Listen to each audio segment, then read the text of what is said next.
So hello friends. तो चलो शुरू करते हैं बेटा कुछ चैप्टर। ये हमारा चैप्टर है कार्बन एवं उसके यौगिक।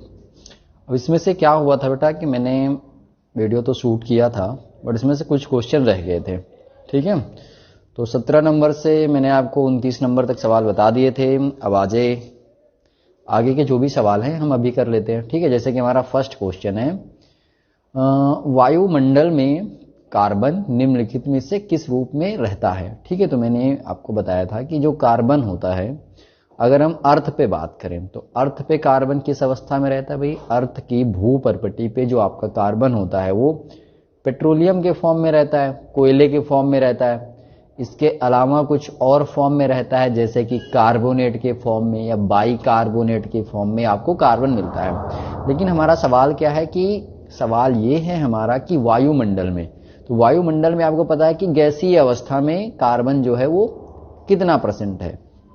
तो आपको पता है कि दो ही तरह की गैसें हैं जो कार्बन की हैं। ठीक, जो कार्बन से बनी हैं वो कौन कौन सी, एक तो कार्बन मोनोऑक्साइड, दूसरा कार्बन डाइऑक्साइड। अब जो कार्बन डाइऑक्साइड होता है वो तो आपका नॉर्मल गैस है, ठीक है, लेकिन जो कार्बन मोनोऑक्साइड है वो बहुत पॉइजनस गैस होती है। ठीक है, अगर वायुमंडल में कार्बन मोनोऑक्साइड ज्यादा हो गई तो हम लोग सर्वाइव नहीं कर पाएंगे। हमारा इन्वायरमेंट, हमारा जो वातावरण कैसा हो जाएगा, वो हो जाएगा हमारा दूषित नहीं कह सकते हो, प्रदूषित भी नहीं कह सकते हो, जहरीला बोल सकते हो उसको। ठीक है, वो जहरीला हो जाएगा, उसमें हम जी नहीं पाएंगे। तो यहाँ पे बहुत अल्प मात्रा में क्या होगा बेटा, कार्बन मोनोऑक्साइड, तथा जो मेनली होगा वो कार्बन डाइऑक्साइड होगा। तो अभी जो आपका ऑप्शन सही हुआ कौन सा, बी नंबर। ठीक है, कि आपका मेनली तो कार्बन डाइऑक्साइड होता है बट कुछ अल्प मात्रा में कार्बन मोनोऑक्साइड भी आपको मिलता है कुछ कुछ जगह पे। ठीक है, तो ये हमारा पहला क्वेश्चन हो गया। फटाफट से दूसरे क्वेश्चन में पहुंचते हैं हम लोग। तो आ जाओ भाई, हमारा दूसरा क्वेश्चन है ये। दूसरे क्वेश्चन में क्या है बेटा, निम्नलिखित में से कौन से कथन सामान्यतः कार्बन यौगिकों के लिए सही हैं। क्या बताना बेटा, सही हैं। ठीक है, तो इस चीज पे थोड़ा सा फोकस करना कि सही है। ठीक है, तो कभी कभी क्या होता है, पूछ लेता है कि सही नहीं है, तो इस चीजों को ध्यान रखना, जहां भी नहीं आए या सही है तो ऐसी चीज को अंडरलाइन कर लिया करो, जिससे आपको क्वेश्चन गलत नहीं करके आओगे।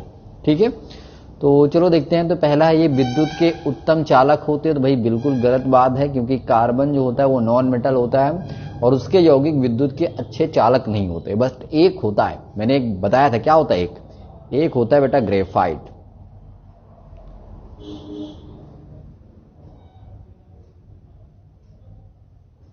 ठीक है, तो ग्रेफाइट जो होता है ये कार्बन का ही यौगिक होता है बेटा, लेकिन ये विद्युत का चालक होता है।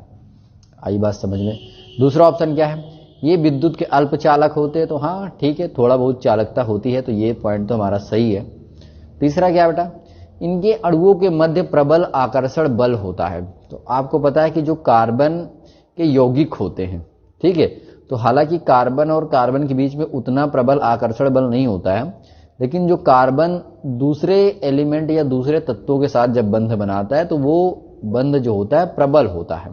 ठीक है, तो इनके यौगिकों के जो मध्य में प्रबल बल देखने को मिलता है, तो आपका थर्ड ऑप्शन भी सही है। इनके अणुओं के मध्य प्रबल आकर्षण बल नहीं होता है, तो ये गलत है बेटा, क्योंकि प्रबल आकर्षण बल होता है इनके अणुओं के मध्य। तो यहां पे हमें क्या मिल गया, यहां पे हमें दूसरा मिल गया और तीसरा मिल गया। ऑप्शन में देख लो दूसरा और तीसरा किस में है, बी नंबर में दिखा रहा, तो हमारा बी नंबर यहाँ पे सही होगा।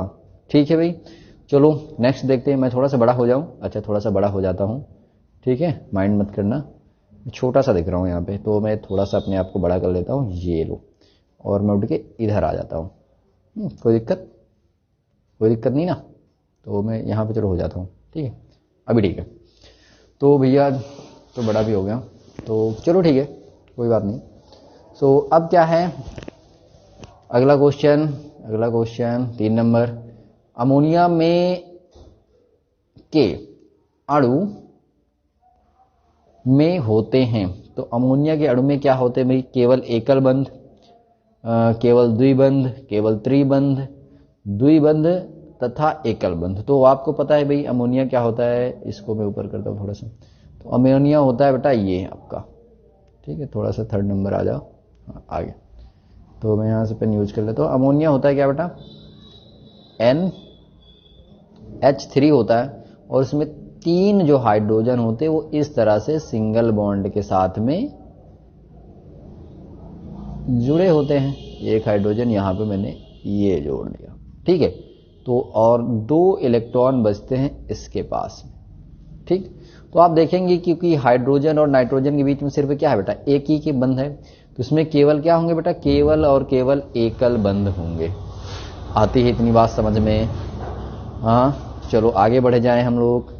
तो आगे चलो बढ़ते हैं। तो बकमिंस्टर फुलरीन किसका अपर रूप है? तो सबको बहुत अच्छे से पता है कि ये एक कार्बन का अपर रूप है। कार्बन के मैंने बताया था कि 3 अपर रूप होते हैं। कौन कौन से 3 अपर रूप हैं आपका? एक तो वही कार्बन में जो अपना हीरा आता है, ठीक। और सॉरी, हीरा थोड़ा सा गलत लिख गया, तो हिंदी थोड़ा सा कभी कभी मैं गलत लिख लेता हूँ। लिख क्या लेता हूँ, गलत हो ही जाता है यार हिंदी, ठीक है। तो चलो कोई बात नहीं। तो एक तो क्या होता है आपका हीरा, रुक जा भैया। तो ये तो हो गया हमारा हीरा। इसके बाद क्या होता है? इसके बाद होता है ग्रेफाइट। तो ये क्या हो गया हमारा ग्रेफाइट। इसके बाद क्या होता है बेटा? फुलरीन। क्या होता है? फुलरीन।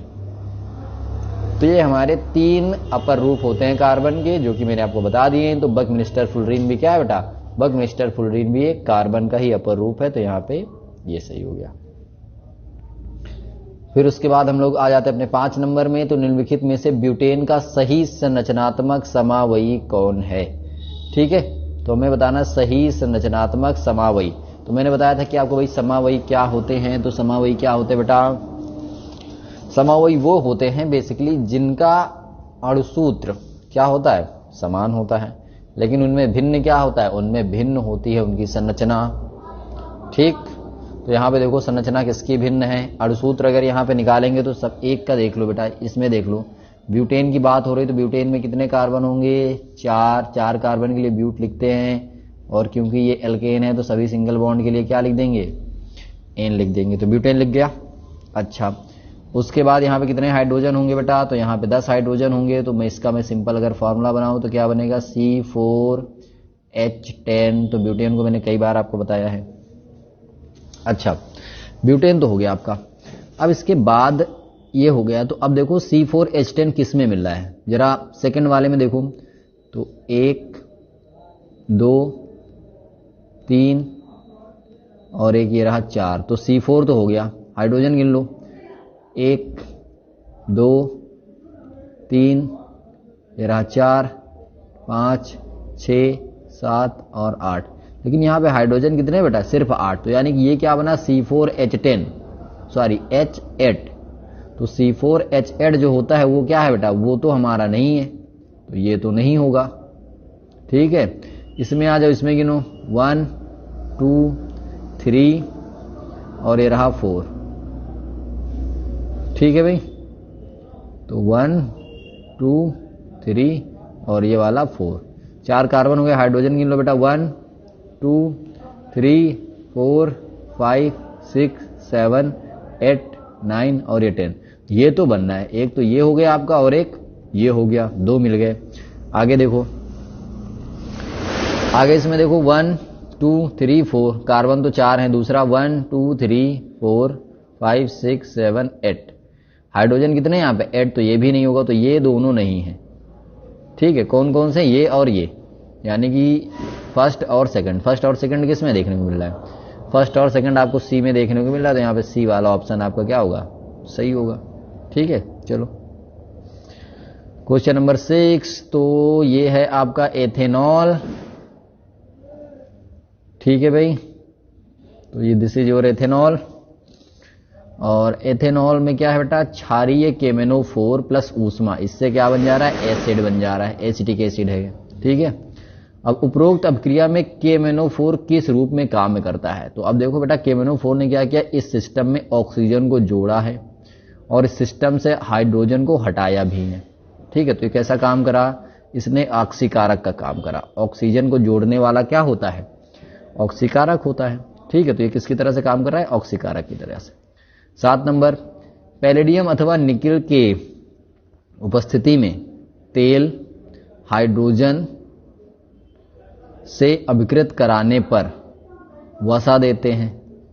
ठीक है, तो यहां पे क्या है बेटा, पैलेडियम अथवा निकिल उत्प्रेरक की उपस्थिति में जो तेल होते हैं, तेल बेसिकली क्या होते हैं बेटा, तेल आपके असंतृप्त हाइड्रोकार्बन होते हैं। क्या होते हैं, असंतृप्त हाइड्रोकार्बन होते हैं। ठीक है, अब इसको असंतृप्त हाइड्रोकार्बन मतलब इनके बीच में डबल बॉन्ड या ट्रिपल बॉन्ड होगा।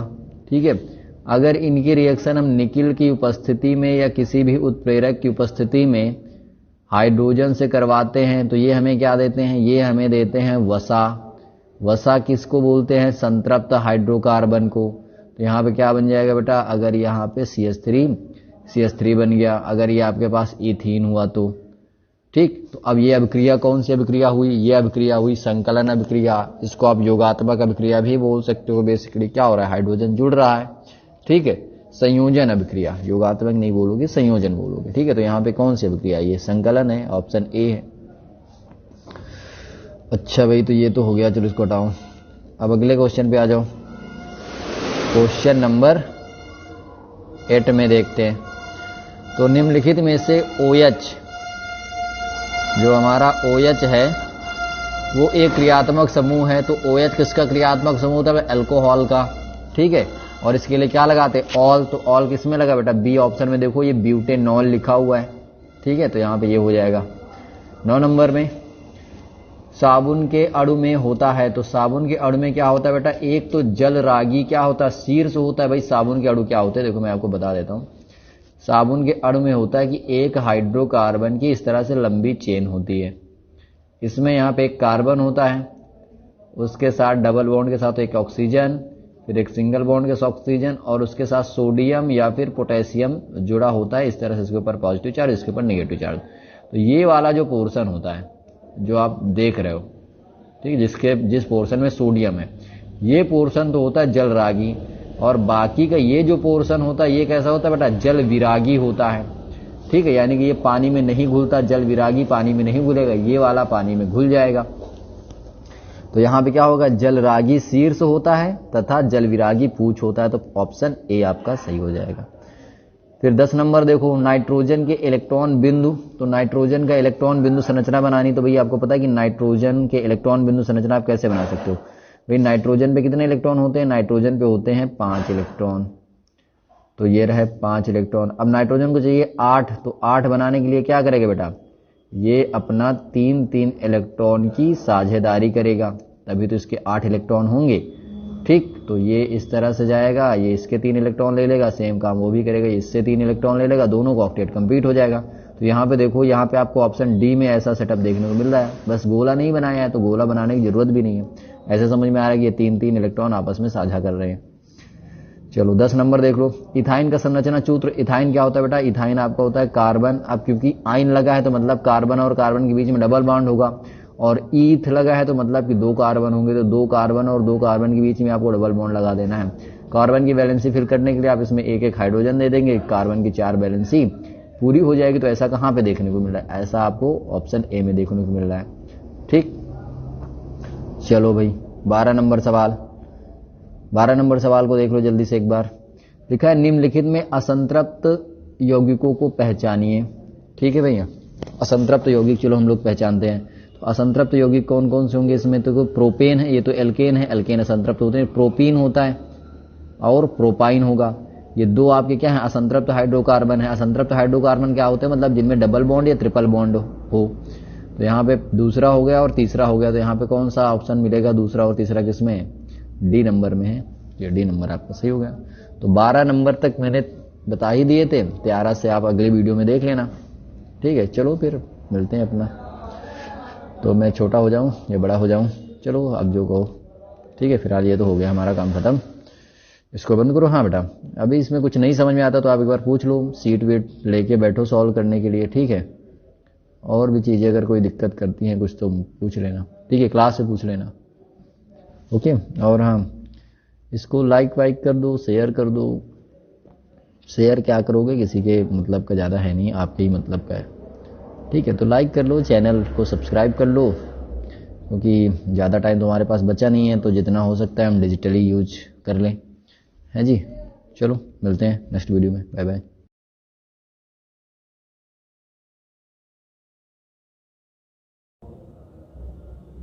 चलो 12 नंबर देखते हैं भाई। अब 12 नंबर में देखो बेटा क्या है, निम्नलिखित में से असंतृप्त यौगिकों को पहचानिए। ठीक है, तो असंतृप्त यौगिक क्या होते हैं? सिंपली मैंने आपको बताया कि हाइड्रोकार्बन दो तरीके के होंगे। ठीक है, एक संतृप्त होंगे, दूसरे असंतृप्त होंगे। संतृप्त क्या होते हैं बेटा? जिसमें केवल और केवल सिंगल बॉन्ड होता है, एकल बंध होता है या सिग्मा बॉन्ड होता है। असंतृप्त हाइड्रोकार्बन क्या होते हैं? वो हाइड्रोकार्बन होते हैं जिनमें डबल बॉन्ड आ जाता है या ट्रिपल बॉन्ड आ जाता है। ठीक है, यानी कि उसमें सिग्मा बंध भी होते हैं, पाई बंध भी होते हैं। ठीक है, तो यहाँ पे देख लो बेटा, अब ये आपका प्रोपेन है, तो प्रोपेन आपको पता है कि एक एल्केन है, और एल्केन में क्या होता है? केवल और केवल सिग्मा बॉन्ड होता है, सिंगल बॉन्ड होता है। मैं बता देता हूँ थोड़ा सा, देखो हमको क्या बताना है कि इसमें हाइड्रोकार्बन, तो मैंने आपको हाइड्रो जो कार्बन है उसको क्लासीफाई करवाया था दो तरीके से। दो कौन से वो तरीके थे? पहला क्या था बेटा? संतृप्त हाइड्रोकार्बन, ठीक। दूसरा कैसा था वो? असंतृप्त हाइड्रोकार्बन। संतृप्त हाइड्रोकार्बन की क्या खासियत थी कि इसमें सिर्फ और सिर्फ एकल बंध मिलेगा। कार्बन और कार्बन के बीच में कैसा बंध मिलेगा? एकल बंध मिलेगा। यहां पे क्या होगा बेटा? द्विबंध भी आपको मिलेगा और त्रिबंध भी मिलेगा। तो इनको हम क्या बोलते थे? असंतृप्त बोलते थे। संतृप्त सिर्फ एक ही था, कौन? एल्केन। ठीक, यहां पे हम किसके बारे में बात करेंगे? एल्केन के। असंतृप्त में क्या क्या आता था? असंतृप्त में आएगा आपका एल्कीन और क्या आएगा? एल्काइन। ठीक है, तो थोड़ा सा आपका यहीं पे रिवीजन भी करवा दिया। ठीक है, अब एल्केन में केवल और केवल क्या होते हैं? सिग्मा बॉन्ड होते हैं, एल्कीन में डबल बॉन्ड होते हैं और एल्काइन में ट्रिपल बॉन्ड होते हैं। तो यहाँ पे देखो बेटा, प्रोपेन है आपका, तो पहला तो आपका कैसा है? संतृप्त है कि असंतृप्त है? क्या पहचानना हमको? असंतृप्त पहचानना है, तो प्रोपेन तो आपका संतृप्त होगा। प्रोपीन, अब प्रोपीन पता है ये क्या है? आपका एल्कीन है, क्योंकि इसमें डबल बॉन्ड आएगा, तो ये आपका असंतृप्त हो गया। दूसरा आपका प्रोपाइन, प्रोपाइन में भी क्या है? ट्रिपल बॉन्ड आएगा, ये भी असंतृप्त होगा। क्लोरोएल्केन, इसमें सारे के सारे, सॉरी क्लोरोप्रोपेन, इसमें सारे के सारे सिग्मा बॉन्ड होंगे, ये तो आपका संतृप्त होगा ना। तो हमें यहाँ पे क्या मिला? 2 और 3। अब ऑप्शन में देख लो 2 और 3 किस में है, तो आपको डी नंबर दिख रहा है बेटा, इसमें 2 तथा 3। ठीक, तो ये आपका 12 नंबर हो गया। अब 12 नंबर के बाद देखो 13 नंबर में क्या है? क्लोरीन संतृप्त हाइड्रोकार्बन से अभिक्रिया करती है। ठीक है, सूर्य के प्रकाश की अनुपस्थिति में, सूर्य की प्रकाश की उपस्थिति में, जल की उपस्थिति में, हाइड्रोक्लोरिक अम्ल की उपस्थिति में। अब आपको क्या बताना? क्लोरीन जो है बेटा वो क्या कर रहा है? हाइड्रोकार्बन से अभिक्रिया कर रही है। तो मैंने बताया था कि आपके जो एल्केन होते हैं वो क्या करते हैं? हाइड्रोकार्बन से अभिक्रिया करते हैं, यानी क्लोरीन से अभिक्रिया करते हैं सूर्य के प्रकाश की उपस्थिति में। इसको हम लोग क्या बोलते हैं बेटा? इसको बोलते थे हैलोजनीकरण अभिक्रियाएं। ठीक है, जैसे मैंने आपको एग्जांपल बताया था, भाई हमारे पास ये मेथेन है, ये क्या करेगा बेटा? क्लोरीन से अभिक्रिया करेगा। तो ऐसे तो क्लोरीन से अभिक्रिया करेगा नहीं, इसको एनर्जी की जरूरत होगी, तो एनर्जी कहाँ से लेता था? ये सूर्य के प्रकाश से। ठीक है, और क्या बनता था आपका? CH3Cl। ठीक है, इसी तरह से ये रिएक्शन रुकती नहीं थी। मैंने बताया था कि इसमें जितने हाइड्रोजन होंगे सब क्या होंगे? एक एक बार क्लोरीन से रिप्लेस होते जाएंगे। लास्ट में आपको क्या मिलेगा? CCl4। क्या बचेगा यहाँ पे? CCl4 carbon tetra chloride. ठीक, तो हाँ ठीक है, तो आपको पता है कि ये रिएक्शन किसकी प्रेजेंस में हो रही है बेटा? सन की उपस्थिति में हो रही है, सूर्य के प्रकाश की उपस्थिति में हो रही है। तो कौन सा ऑप्शन सही होगा? सूर्य के प्रकाश की उपस्थिति में, ऑप्शन नंबर बी। ठीक है, तो चलो 14 नंबर देखते हैं। ओके, इसको थोड़ा सा नहीं हो रहा है, हाँ ठीक है। अब देखो बेटा 14 नंबर में क्या है? साबुन के मिसेल हैं। साबुन का आयनिक सिरा गुच्छ की सतह पर तथा कार्बन श्रृंखला गुच्छ के अंदर होती है। ठीक है, तो आपको मैंने बताया था कि भाई जो साबुन का मिसेल होता है कुछ इस तरीके से बनता है। यहाँ पे जो आयनिक सतह होती है वो क्या होती है? वो पानी से बाहर की तरफ होती है, ये मान लो, और इसके पीछे क्या होगी? इस तरह से कार्बन की चेन लगी होती है। तो कई सारी इस तरह से कार्बन की चेन यहाँ पे लगी होती है, और सबसे ऊपर क्या होता है बेटा? सोडियम का सॉल्ट इस तरह से लगा होता है। तो ये मान लो C डबल बॉन्ड O और ये रहा आपका Na। ठीक है, तो इस तरह से, और बीच में क्या होता है? आपका डस्ट पार्टिकल होता है। तो ये जो आयनिक सिरा है ये क्या है, गुच्छ की सिरा पर है।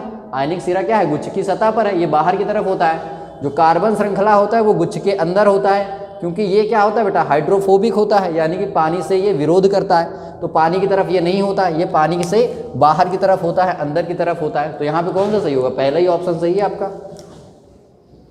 ठीक है, चलो 15 नंबर देखते हैं हम लोग।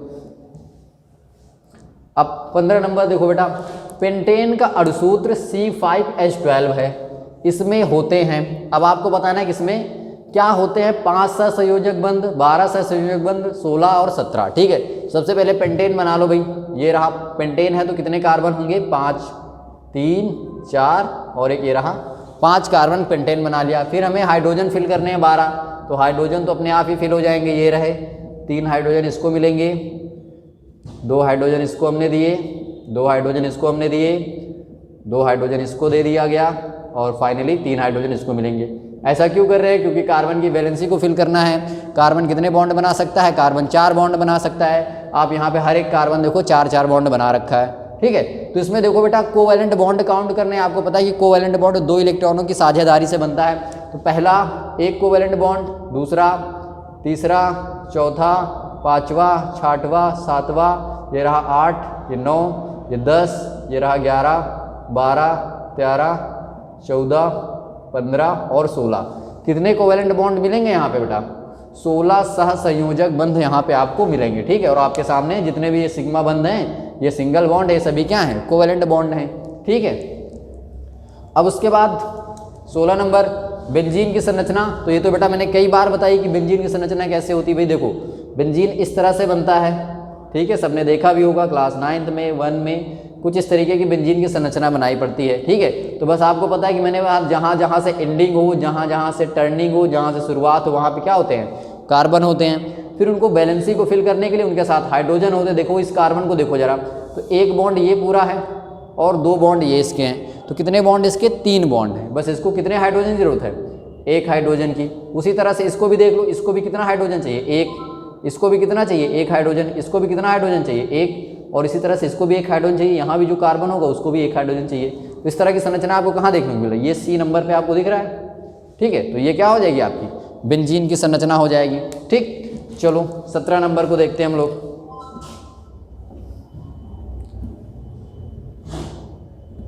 ओके, 17 नंबर देखो, एथेनॉल सोडियम से अभिक्रिया करता है तथा यह 2 उत्पाद बनाता है।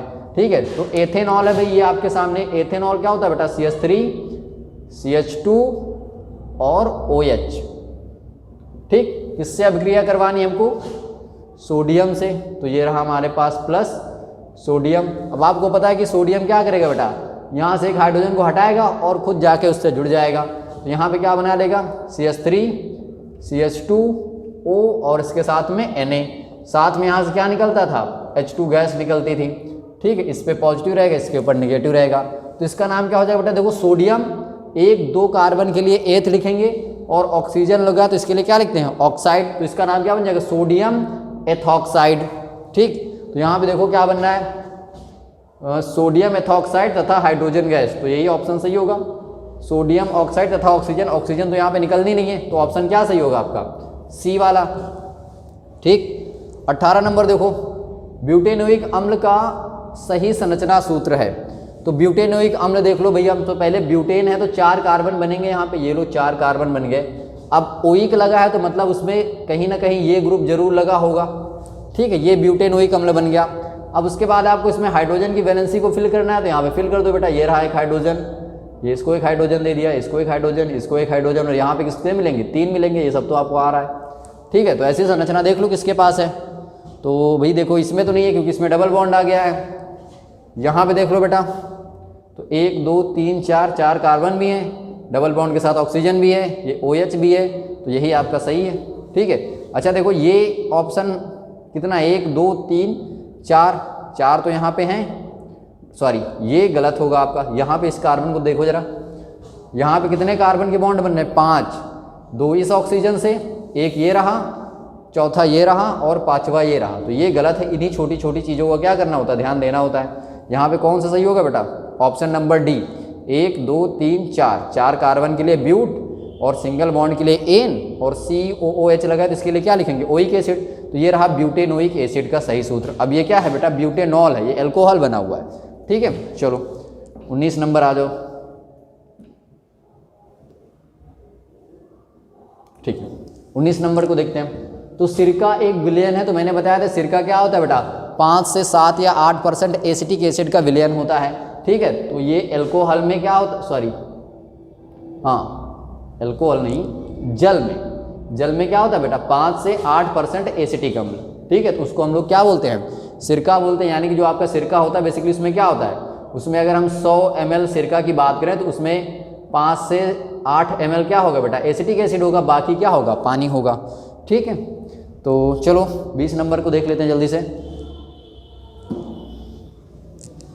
कार्बोक्सिलिक अम्ल की तुलना में खनिज अम्ल प्रबल होते हैं क्योंकि खनिज अम्ल पूर्णतया आयनित हो जाते हैं, बिल्कुल सही है। कार्बोक्सिलिक अम्ल पूर्णतया आयनित होते हैं, तो कार्बोक्सिलिक अम्ल बेटा पूरी तरह से आयनित नहीं होते हैं। खनिज अम्ल आंशिक आयनित होते हैं, तो ये भी इसमें गलत है। कार्बोक्सिलिक अम्ल आंशिक आयनित होते हैं, तो ये सही है। तो पहला और चौथा कहाँ पे मिल रहा है आपको, ऑप्शन नंबर ए में, ठीक है। तो ये रहा आपका सोल्यूशन। 20 नंबर को देख लो इसी समय। कार्बन अपने 4 सहसंयोजी इलेक्ट्रॉनों के द्वारा 4 एकल संयोजी परमाणु जैसे हाइड्रोजन के साथ साझे से 4 सहसंयोजक बंध बनाता है।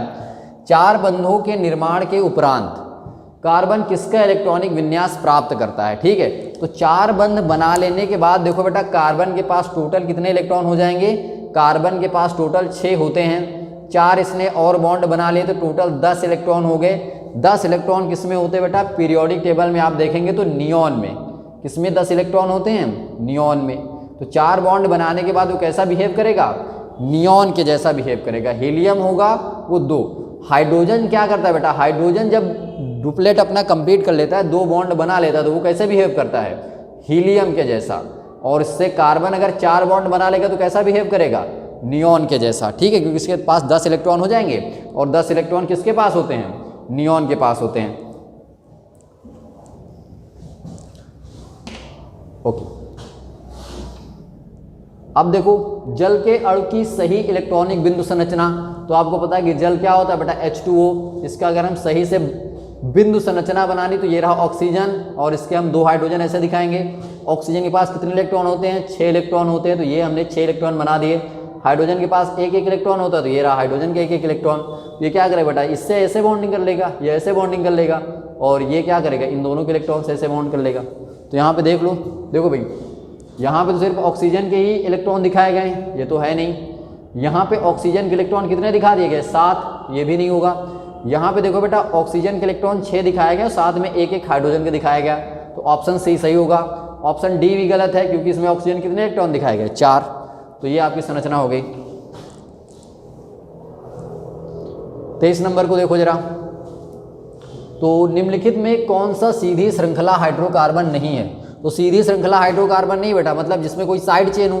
देखो बेटा ये 1 2 3 4 5 6 ये भी एक सीधी चेन है, ये तो आपको दिख ही रही है। उसके बाद यहाँ से काउंट करो, देखो 1 2 3 4 5 6 ये भी एक सीधी चेन है। यहाँ पे देखो बेटा 1 2 3 4 5 और ये आपका क्या बन जाएगा, साइड चेन। तो यही आपकी सीधी श्रृंखला नहीं है, ये ऑप्शन डी आपका सही है। 24 नंबर भी बता देता हूँ यहीं पे। 24 नंबर में देखो निम्नलिखित में से कौन से असंतृप्त हाइड्रोकार्बन है। असंतृप्त हाइड्रोकार्बन क्या होते हैं, एल्कीन होता है, एल्काइन होता है। तो ये रहा ट्रिपल बॉन्ड वाला, एक तो ये हो गया, दूसरा आपका ये 4th हो गया। तो दूसरा और चौथा किस में मिलेगा, दूसरा और चौथा आपको यहाँ पे दिखाई पड़ रहा है सी नंबर में, तो ये सी नंबर सही हो गया।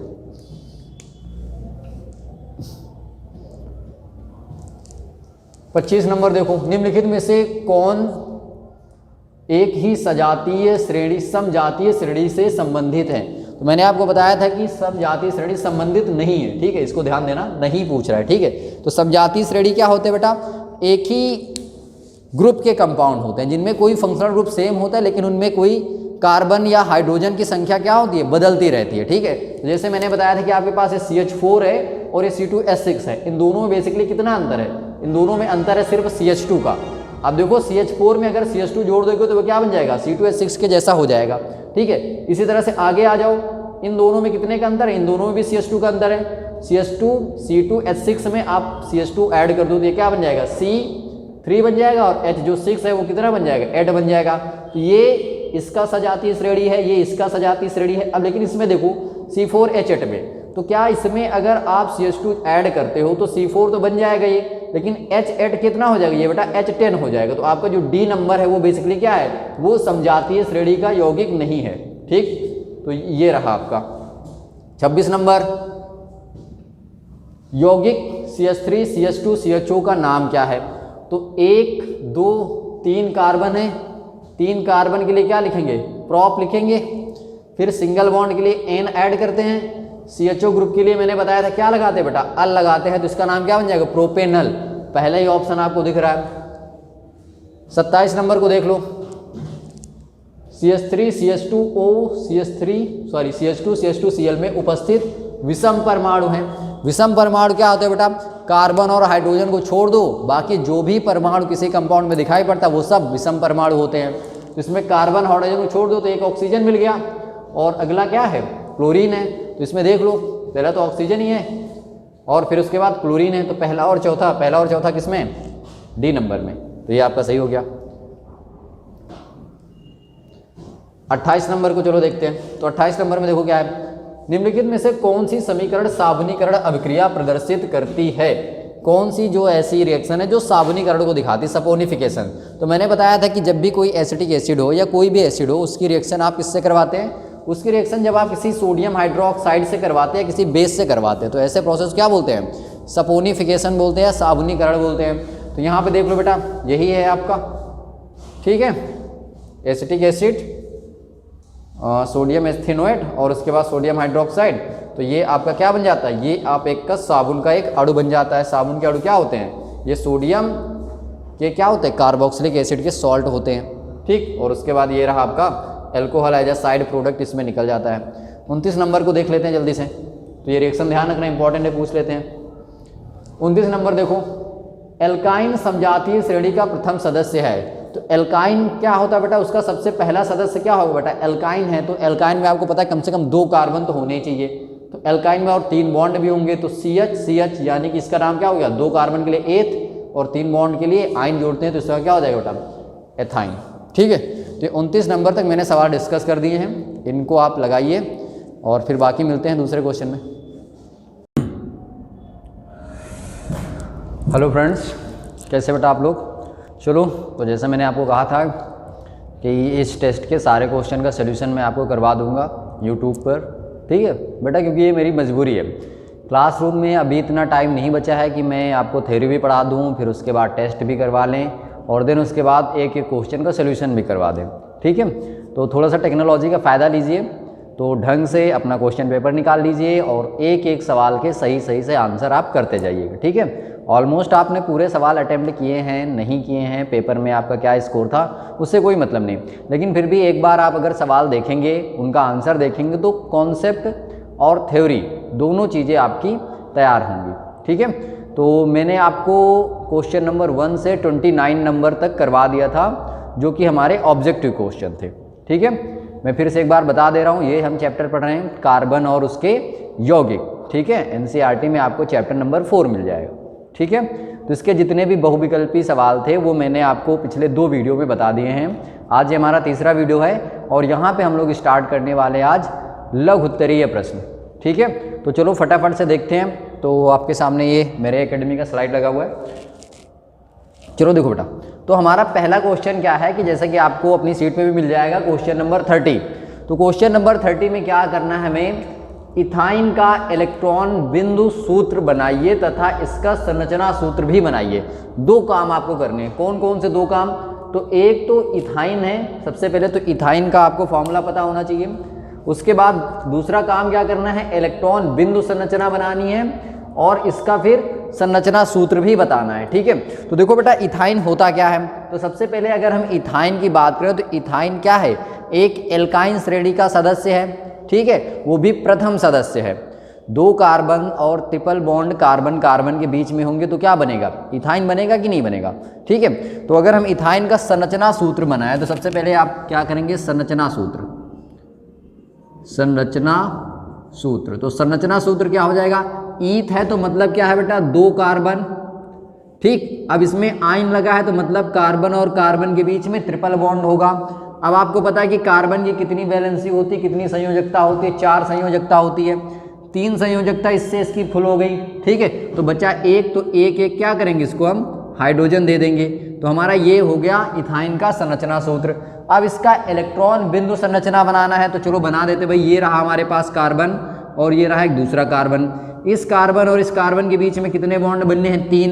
तो ये मान लो कि कार्बन के इलेक्ट्रॉन को मैं इस तरह से क्रॉस से दिखा देता हूँ, तो 3 3, तो ये बॉन्डिंग हो गई। एक बॉन्डिंग किसके साथ करेगा बेटा, ये हाइड्रोजन से। तो यहाँ पे हाइड्रोजन को दिखा देते हैं, ये हाइड्रोजन का इलेक्ट्रॉन हम डॉट से दिखा देते हैं। ठीक है, तो संरचना कैसे बनेगी बेटा, देखो हाइड्रोजन और कार्बन के बीच में एक ऐसा ये बॉन्ड बनेगा। ठीक, उसके बाद इस हाइड्रोजन और इस कार्बन के बीच में ऐसा बॉन्ड बनेगा, इसकी वैलेंसी कंप्लीट। अब उसके बाद इन तीनों को देखो बेटा, ये क्या करेगा, 3 इलेक्ट्रॉन की साझेदारी और 1 इलेक्ट्रॉन की साझेदारी ऐसे करेगा। 3 इलेक्ट्रॉन की साझेदारी अपने दूसरे कार्बन से और 1 इलेक्ट्रॉन की साझेदारी इस अपने हाइड्रोजन एटम से। ठीक है, तो ऑलमोस्ट इसके 8 इलेक्ट्रॉन यहाँ पे पूरे हो जाएंगे। वैसा काम ये कार्बन भी करेगा, ये भी क्या करेगा बेटा, 3, तो सॉरी इसको थोड़ा सा ऐसे बनाना है आपको, हाँ 3 तो ये इस इलेक्ट्रॉन से लेगा, यानी कि इस कार्बन से लेगा, और 1 इस हाइड्रोजन से लेगा। तो इस तरीके की आपकी क्या बन जाएगी, इलेक्ट्रॉन बिंदु संरचना बन जाएगी। तो ये आपका क्वेश्चन नंबर 30 हो गया। ठीक है, चलो 31 नंबर को देखते हैं। तो अब 31 नंबर को देखो बेटा, इसको मैं हटा दूं। हाँ, जहां भी आपका छूट जाए वीडियो को रोक करके लिख लिया करना। ठीक है, 31 नंबर को सवाल को पढ़ो बेटा। निम्नलिखित यौगिकों के नाम लिखिए। अब IUPAC नाम मैंने आपको सिखा दिए हैं। ठीक है, अभी जिनको नहीं आता है वो मुझे बताएं, मैं IUPAC का भी अलग वीडियो बना दूंगा। ठीक है, थोड़ा आपको पढ़ना है क्लास 10 में, उतना एक्सपैंड लेवल पे IUPAC नहीं पढ़ना है, लेकिन फिर भी जितने क्वेश्चन आते वो तो हमें तैयारी रखना है। तो अब देखो बेटा, पहला कंपाउंड हमारे पास क्या है। तो IUPAC नाम लिखने के लिए सबसे पहले आपको क्या करना है, सबसे पहले तो कार्बन की एक लंबी चेन देखनी होती है। कार्बन की लंबी चेन देखते समय क्या क्या चीज़ें ध्यान रखनी होती हैं कि उसमें डबल बॉन्ड आए, उसमें अगर कोई फंक्शनल ग्रुप है तो वो आए। ठीक है, इसके बाद ज़्यादा से ज़्यादा साइड चेन आए, इतनी बातें हम उस पर ध्यान रखते हैं। फिर उसके बाद क्या करते हैं, उनका नंबर देना शुरू करते हैं। नंबर देते समय क्या ध्यान रखते हैं बेटा, जो सबसे सुपीरियर ग्रुप है, सबसे प्राथमिक जो ग्रुप है उसका नंबर 1 देते हैं, और फिर उसके बाद प्रियोरिटी ऑर्डर के हिसाब से हम नंबरिंग करते चले जाते हैं। ठीक है, तो यहाँ पे देखो पहले कंपाउंड में, तो पहले कंपाउंड में आज देखेंगे ये कौन सा ग्रुप लगा हुआ है बेटा, एसिडिक ग्रुप लगा है, कार्बोक्सिलिक ग्रुप लगा है। तो ये आपका क्या है, फंक्शनल ग्रुप। तो फंक्शनल ग्रुप के कार्बन को हम क्या करेंगे, 1 नंबर देंगे। तो ये 1, फिर 2, फिर 3, फिर ये 4 और ये फिर 5। ठीक, अब 5 कार्बन के लिए क्या लिखते हैं, तो 5 कार्बन के लिए लिखेंगे भाई साहब पेंट। क्या लिखेंगे, पेंट। फिर सिंगल बॉन्ड के लिए क्या लिखते हैं, एन। और इस बॉन्ड के लिए क्या करेंगे बेटा, ये जो कार्बोक्सिलिक ग्रुप है इसके लिए क्या लिखते हैं, ओइक, पेंटेन ओइक एसिड। इसका नाम क्या हो जाएगा, पेंटेनोइक एसिड। ठीक, पहली नेमिंग आपको समझ में आ गई। दूसरा देखो बी नंबर, तो यहाँ पे देखो बेटा ट्रिपल बॉन्ड, हम कोशिश करेंगे इसको 1 नंबर मिले, तो यहीं से गिनेंगे 1 2 3 4। 4 कार्बन के लिए क्या लिखेंगे, 4 कार्बन के लिए लिखेंगे ब्यूट। ठीक, फिर उसके बाद क्या है बेटा, सिंगल बॉन्ड नहीं है, यहाँ पे क्या है, ट्रिपल बॉन्ड है, तो यहाँ पे क्या लगाएंगे, आइन। लेकिन किस नंबर पे है, 1 नंबर में, तो क्या लिख देंगे बेटा, 1 आइन। ठीक है, आप चाहो तो यहाँ भी 1 ओइक एसिड लिख सकते हो, कोई दिक्कत नहीं है, बट फिर भी ये भी सही है। ठीक है, तो ये हो गया ब्यूट 1 आइन। तीसरे कंपाउंड में आ जाओ। तीसरा क्या है, देखो यहाँ पे ये ग्रुप लगा हुआ है बेटा, C डबल बॉन्ड OH। तो मैंने बताया था ये ग्रुप होता है CHO। ये ग्रुप कौन सा होता है, ये ग्रुप होता है एल्डिहाइड। ठीक है, मैं चलो हिंदी में लिखता हूँ, तो ये क्या होगा आपका एल्डिहाइड। ठीक है, और इसके नाम के अंत में क्या लगाते हैं बेटा, इसके नाम के अंत में लगा होता है अल। क्या लगता है, अल। तो यहाँ पे देखो यही फंक्शनल ग्रुप है, तो 1 2 3 4 5 6 7, 7 कार्बन है। 7 कार्बन के लिए क्या लिखते हैं, हेप्ट। क्या लिखेंगे भाई, हेप्ट।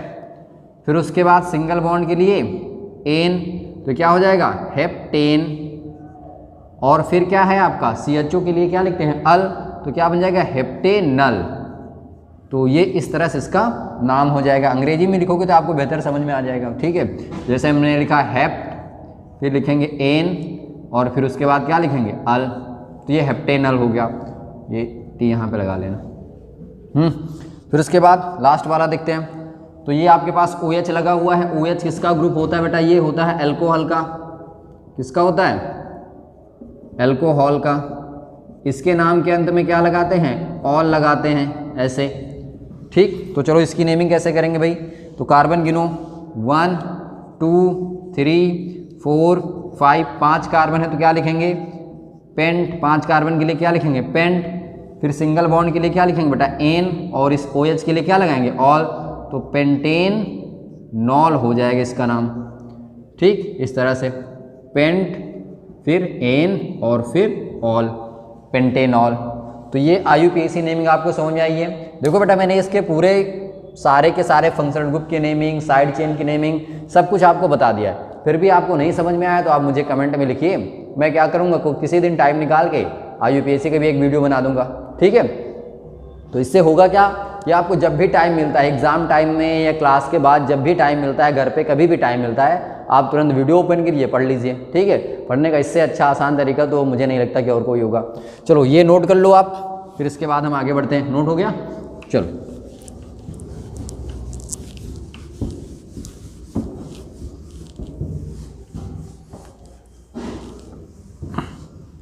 अगला क्वेश्चन देखते बेटा, क्वेश्चन नंबर 32। अब 32 में क्या है?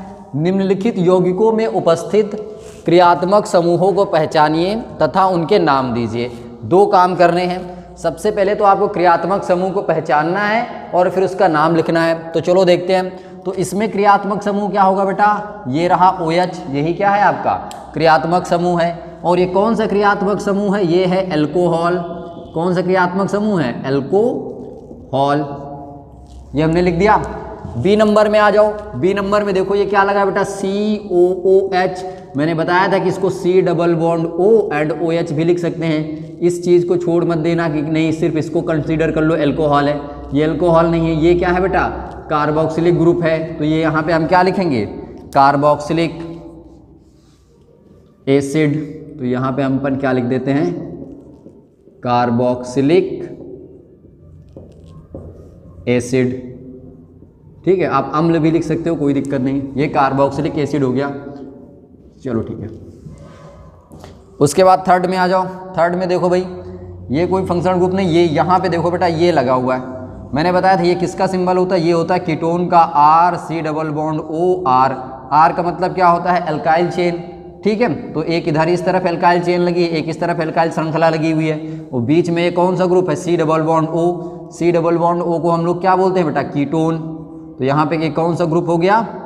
कीटोन हो गया, ठीक है। समझ में तो आ रहा है ना ये सारी चीज़ें? देखो बेटा नहीं आता तो मुझे बताओ, मैं पूरा का पूरा चैप्टर भी पढ़ा दूंगा, ठीक है। बट आप इत्मीनान से, ढंग से, तमीज़ से पढ़ा करो, ठीक है। कैसे भी पढ़ो, बट आपने जो सीखा वो आपको आना चाहिए। चलो आगे देखो, यहाँ पे आ जाओ। अब यहाँ पे देखो बेटा ये आपको डबल बॉन्ड दिख रहा है, यही यहाँ पे फंक्शनल ग्रुप होगा, ठीक है। और इसको क्या बोलते हैं? एल्कीन। ये क्या है आपका? फंक्शनल ग्रुप के नाम पर यहाँ पे क्या लगा हुआ है? एल्कीन। और बॉन्ड क्या है यहाँ पे? डबल, ठीक। तो ये आपके हो गया, पहला आपका क्या हो गया? अल्कोहल, फिर कार्बोक्सिलिक एसिड, फिर कीटोन और फिर एल्कीन। इतनी चीज़ें समझ में आ गई। 32 हो गया। चलो 33 देख लेते हैं। अब देखो इस क्वेश्चन को थोड़ा ध्यान से देखना, ठीक है, क्योंकि अभी आपको आदत नहीं है ऐसे क्वेश्चन करने की। तो सबसे पहले देखो क्वेश्चन नंबर 32 में क्या है? कुछ बूंद H2SO4 की उपस्थिति में एक कार्बोक्सिलिक अम्ल C2H4O2, ठीक है। तो सबसे पहले तो यहाँ पे क्या दिया?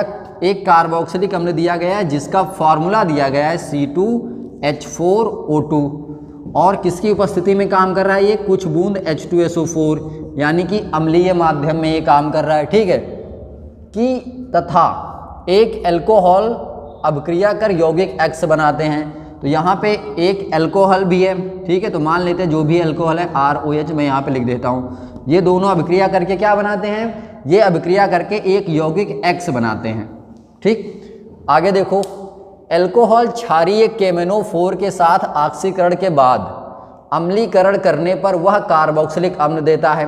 तो ये जो यौगिक X है बेटा, ठीक है, ये जो यौगिक X है इसका हमें क्या करना है?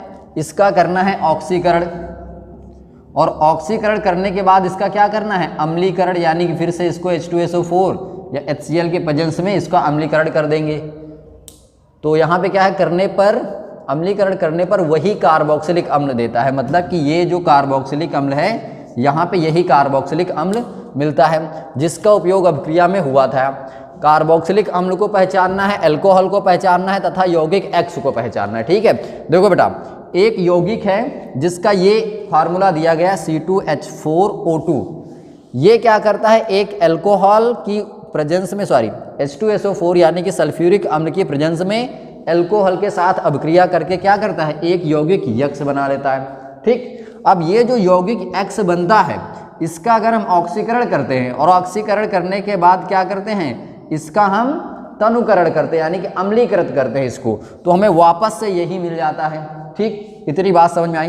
तो आप देखो बेटा, यहाँ पे जो भी X बनेगा उसका अगर हमें क्या करना है, ऑक्सीडेशन करना है। ऑक्सीडेशन करने के बाद उसका हम एसिडिफिकेशन करेंगे, अम्लीकरण करेंगे, तो हमें वापस से ये मिल जाएगा। तो सबसे पहले देखो, 2 कार्बन का कौन सा कार्बोक्सिलिक एसिड बन सकता है। तो 2 कार्बन का कार्बोक्सिलिक एसिड क्या बन सकता है बेटा, देखो ये CH3COOH। ठीक, तो यहाँ पे देखो ये इसी का फॉर्मूला है। तो 1 और 2 कार्बन हो गए, 3 और 1 ये 4 हाइड्रोजन हो गए और 2 ऑक्सीजन हो गए। ठीक है, अब इसकी रिएक्शन हमें किससे करवानी है, एक ऐसे अल्कोहल से करवानी है जिससे हमें कंपाउंड क्या मिलेगा, X मिलेगा। तो चलो करवा के देखते हैं कि यहाँ पे मान लो कोई भी अल्कोहल है, मैं इसको ROH कर देता हूँ। ठीक है, किसकी प्रेजेंस में अभिक्रिया होगी, ये अभिक्रिया हो रही है H2SO4 की प्रेजेंस में। अब देखो बेटा, आपको पता है कि जब भी कोई अल्कोहल और कोई एसिड आपस में अभिक्रिया करते हैं तो वहाँ से क्या होता है, पानी को सिर्फ बाहर निकालना है बस। तो यहाँ से क्या होगा बेटा, वाटर का रिमूवल करना है। तो ये रहा आपका OH और ये रहा R। अब क्योंकि ये एसिड है तो ये क्या देगा बेटा, H देगा, ये अल्कोहल है तो ये क्या देगा, OH देगा। तो यहाँ पे क्या कंपाउंड बनेगा, R। ठीक है, फिर उसके बाद वाटर तो निकल ही गया है, फिर उसके बाद आपका COO एंड CH3। इस तरह का कंपाउंड आपके सामने देखने को मिल जाएगा। भाई देखो, ये हमने सिर्फ क्या किया, वाटर को निकाल दिया। आप चाहो तो इसको ऐसे भी लिख दो, उल्टा लिख दो, नहीं समझना है तो आप सिर्फ इसको लिखो CH3COO, ये हमने लिख दिया CH3COO। ये H निकल गया, यहाँ से OH निकल गया है और क्या जुड़ गया है, R आके इससे जुड़ गया है, ये लो। और साथ में क्या निकल गया यहाँ पे, H2O। इतनी बातें समझ में आती है, ये यौगिक X बनता है। ठीक, अब उसके बाद हमें क्या पता करना है कि इस यौगिक X की अभिक्रिया, यानी कि इसका दोबारा से हम क्या करेंगे, ऑक्सीकरण करेंगे, यही तो लिखा है। ठीक है, का निर्माण करता है अल्कोहल क्षारीय KMnO4 के साथ ऑक्सीकरण करने पर ये नहीं करना है आपको, यहाँ पे जो आपने अल्कोहल लिया, ठीक है, तो वो यौगिक X बन गया। यहाँ पे जो आपने अल्कोहल लिया है, इसका अगर हम क्या करेंगे बेटा, ऑक्सीकरण करेंगे। ठीक है, तो ये अब पता है आपको कि अल्कोहल का ऑक्सीकरण करने पर क्या बनता है, सीधा कार्बोक्सिलिक अम्ल बनता है। ठीक है, तो यहाँ पे अगर इसको हम क्या करेंगे, ऑक्सीकरण करेंगे, तो ये क्या बन जाएगा, RCOOH बन जाएगा। ठीक, और फिर इसके बाद इसको क्या करना है, सिंपली यही बन ही जाएगा आपका। तो ओवरऑल ये आपके पास एसिड यहाँ पे तैयार हो गया। तो यहाँ पे बेटा देखो, ये वही एसिड बनेगा जो यहाँ पे पहले अभिक्रिया में यूज हुआ था। तो अभिक्रिया में पहले कौन सा एसिड यूज हुआ था, ये एसिड यूज हुआ था। तो यहाँ पे हम कैसा अल्कोहल लेंगे, यहाँ पे देखो 2 कार्बन के एसिड मिल रहा है, तो यहाँ पे हम 2 कार्बन का अल्कोहल लेंगे। 2 कार्बन का अल्कोहल क्या हो सकता है, 2 कार्बन का अल्कोहल आपका बनेगा CH3 CH2 एंड OH। ठीक, अब आपको देख लो बेटा, अब यहाँ पे जो R आपने प्लेस किया, इस R के प्लेस पर क्या रखेंगे, CH3 CH2, यानी कि इसको उल्टा लिखेंगे तो ये CH2 एंड CH3। ठीक है, तो ये आपका यौगिक क्या होगा, ये आपका कार्बोक्सिलिक अम्ल हो गया, ये आपका अल्कोहल हो गया, और ये रहा आपका यौगिक X। ठीक है, तो कार्बोक्सिलिक अम्ल क्या है बेटा, कार्बोक्सिलिक अम्ल है आपका एथेनोइक एसिड। यहाँ पे क्या होगा, एथेनोइक एसिड। ठीक, यहाँ पे क्या है, ये क्या है बेटा आपका एथेनॉल। जो अल्कोहल हमने आइडेंटिफाई किया वो क्या है, एथेनॉल है। ठीक, अब देखो ये क्या है बेटा, ये आपका बनेगा एक ईस्टर। ईस्टर की नेमिंग कैसे करते हैं भाई, देखो इधर फंक्शनल ग्रुप है तो इसको तो लिखेंगे, ये क्या बन जाएगा, साइड चेन। ठीक, तो इसके लिए हम क्या लिखेंगे, एथिल, और फिर 2 कार्बन के लिए एथेनोएट। इसके लिए क्या लगाते थे, OH लगाते थे, तो ये हो गया एथिल एथेनोएट। ठीक है। अब देखो जिसको IUPAC नहीं आ रहा तो पक्का कमेंट करें, मैं अलग से समझा दूंगा आपको, ठीक है। तो हमारा जो कार्बोक्सिलिक अम्ल है वो हमने पहचान लिया, ये हुआ आपका आ, ठीक है, ये आपका रहा बा और ये रहा यौगिक यक्स, ठीक है। तो कार्बोक्सिलिक अम्ल हमने पहचान लिया, अल्कोहल पहचान लिया और यौगिक एक्स को पहचान लिया। इनके नाम भी देने थे तो नाम हमने दे दिया, संरचनाएं देनी थी तो संरचना हमने दे दिया, अभिक्रिया लिखनी थी तो ये हमने अभिक्रिया भी लिख दी, ठीक है। तो ये इस तरह से सवाल आपका हो गया। अब चलो नेक्स्ट देख लेते हैं हम। क्वेश्चन नंबर 33 हो गया आपका। 34 को देखो, 34 क्या है आपका, साबुन की तुलना में डिटर्जेंट उत्तम प्रलाक्षक होते हैं क्यों, ठीक है। आपको क्या बताना बेटा, साबुन की तुलना में डिटर्जेंट उत्तम प्रलाक्षक क्यों हैं, समझाइए। अब आपको पता है कि जो साबुन होता है बेटा वो सिर्फ मृदु जल में ही अच्छा प्रलाक्षक होता है, ठीक है, यानी कि प्रलाक्षक का मतलब मृदु जल में ही वो झाग देता है। लेकिन जो डिटर्जेंट होते हैं वो मृदु जल तथा कठोर जल दोनों में झाग देते हैं। अब यहाँ पे आप क्या लिख सकते हैं, क्योंकि आप इसको ऐसे लिखेंगे, प्रलाक्षक होते हैं क्योंकि जो डिटर्जेंट होते हैं, डिटर्जेंट मृदु एवं कठोर जल दोनों में ही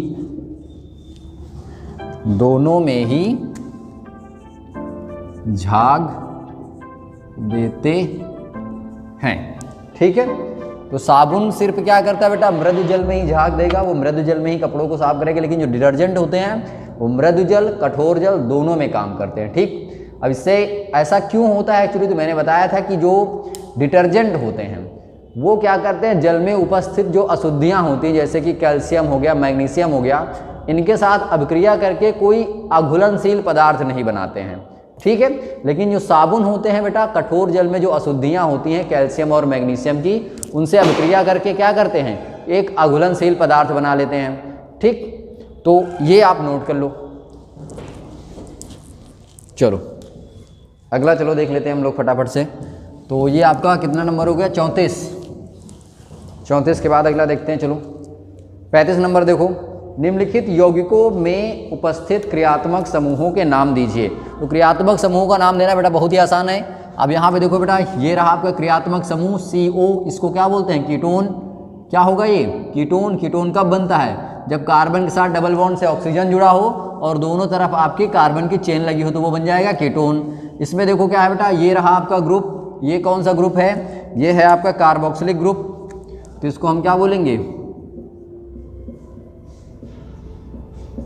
कार्बोक्सिलिक समूह, ठीक है। नेक्स्ट क्वेश्चन में आप क्या देख रहे हो बेटा, ये यहाँ पे आपका लगा हुआ है CHO, ठीक है। ये कौन सा ग्रुप है आपका, एल्डिहाइड, तो यहाँ पे हम लोग लिख देंगे एल्डिहाइड, गॉट इट। नेक्स्ट आपका क्या है, ये यहाँ पे सिर्फ OH लगा हुआ है, तो ये OH किसके लिए होता है, अल्कोहल के लिए, दिस इज योर अल्कोहल, ठीक है। तो चलो ये 35 नंबर तक हो गए हैं, बाकी मैं आगे आपको करवाऊंगा। 5 सवाल आपको मैंने बता दिए हैं, इतने कर लो।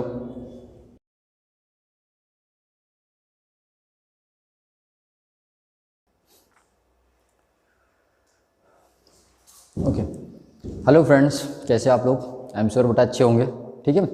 तो चलो डिस्कस कर लेते हैं बेटा, अभी तक हमने कितने क्वेश्चन कर लिए हैं, क्वेश्चन नंबर 35 तक, ठीक है। 35 तक हमने इस क्वेश्चन को सॉल्व कर लिया। पहले वीडियो में मैंने आपको 1 से लेकर के 12 तक के आंसर करवाए, फिर 12 से लेकर के 29 तक के आंसर करवाए, जो कि क्या थे बेटा, बहुविकल्पी थे, ठीक है। फिर उसके बाद क्वेश्चन नंबर 30 से लेकर के 35 तक मैंने अभी पिछली वीडियो में करवाया, ठीक है, जो कि लघु उत्तरीय है। तो हम लोग लघु उत्तरीय प्रश्न को डिस्कस कर रहे हैं, उनका आंसर समझ रहे हैं। तो आज इसके बाद 35 नंबर तक तो हमारा हो ही गया, ठीक है। तो अब हम लोग बात कर लेते हैं 36 पर। तो चलो देखते हैं 36 नंबर क्वेश्चन क्या है, ओके, आ जाओ। तो चलो भाई, ये 36 नंबर क्वेश्चन हमारा क्या लिखा हुआ है, एथेनॉल से ईथीन किस प्रकार बनाई जाती है और इससे संबंधित रासायनिक अभिक्रिया आपको देनी है, ठीक है।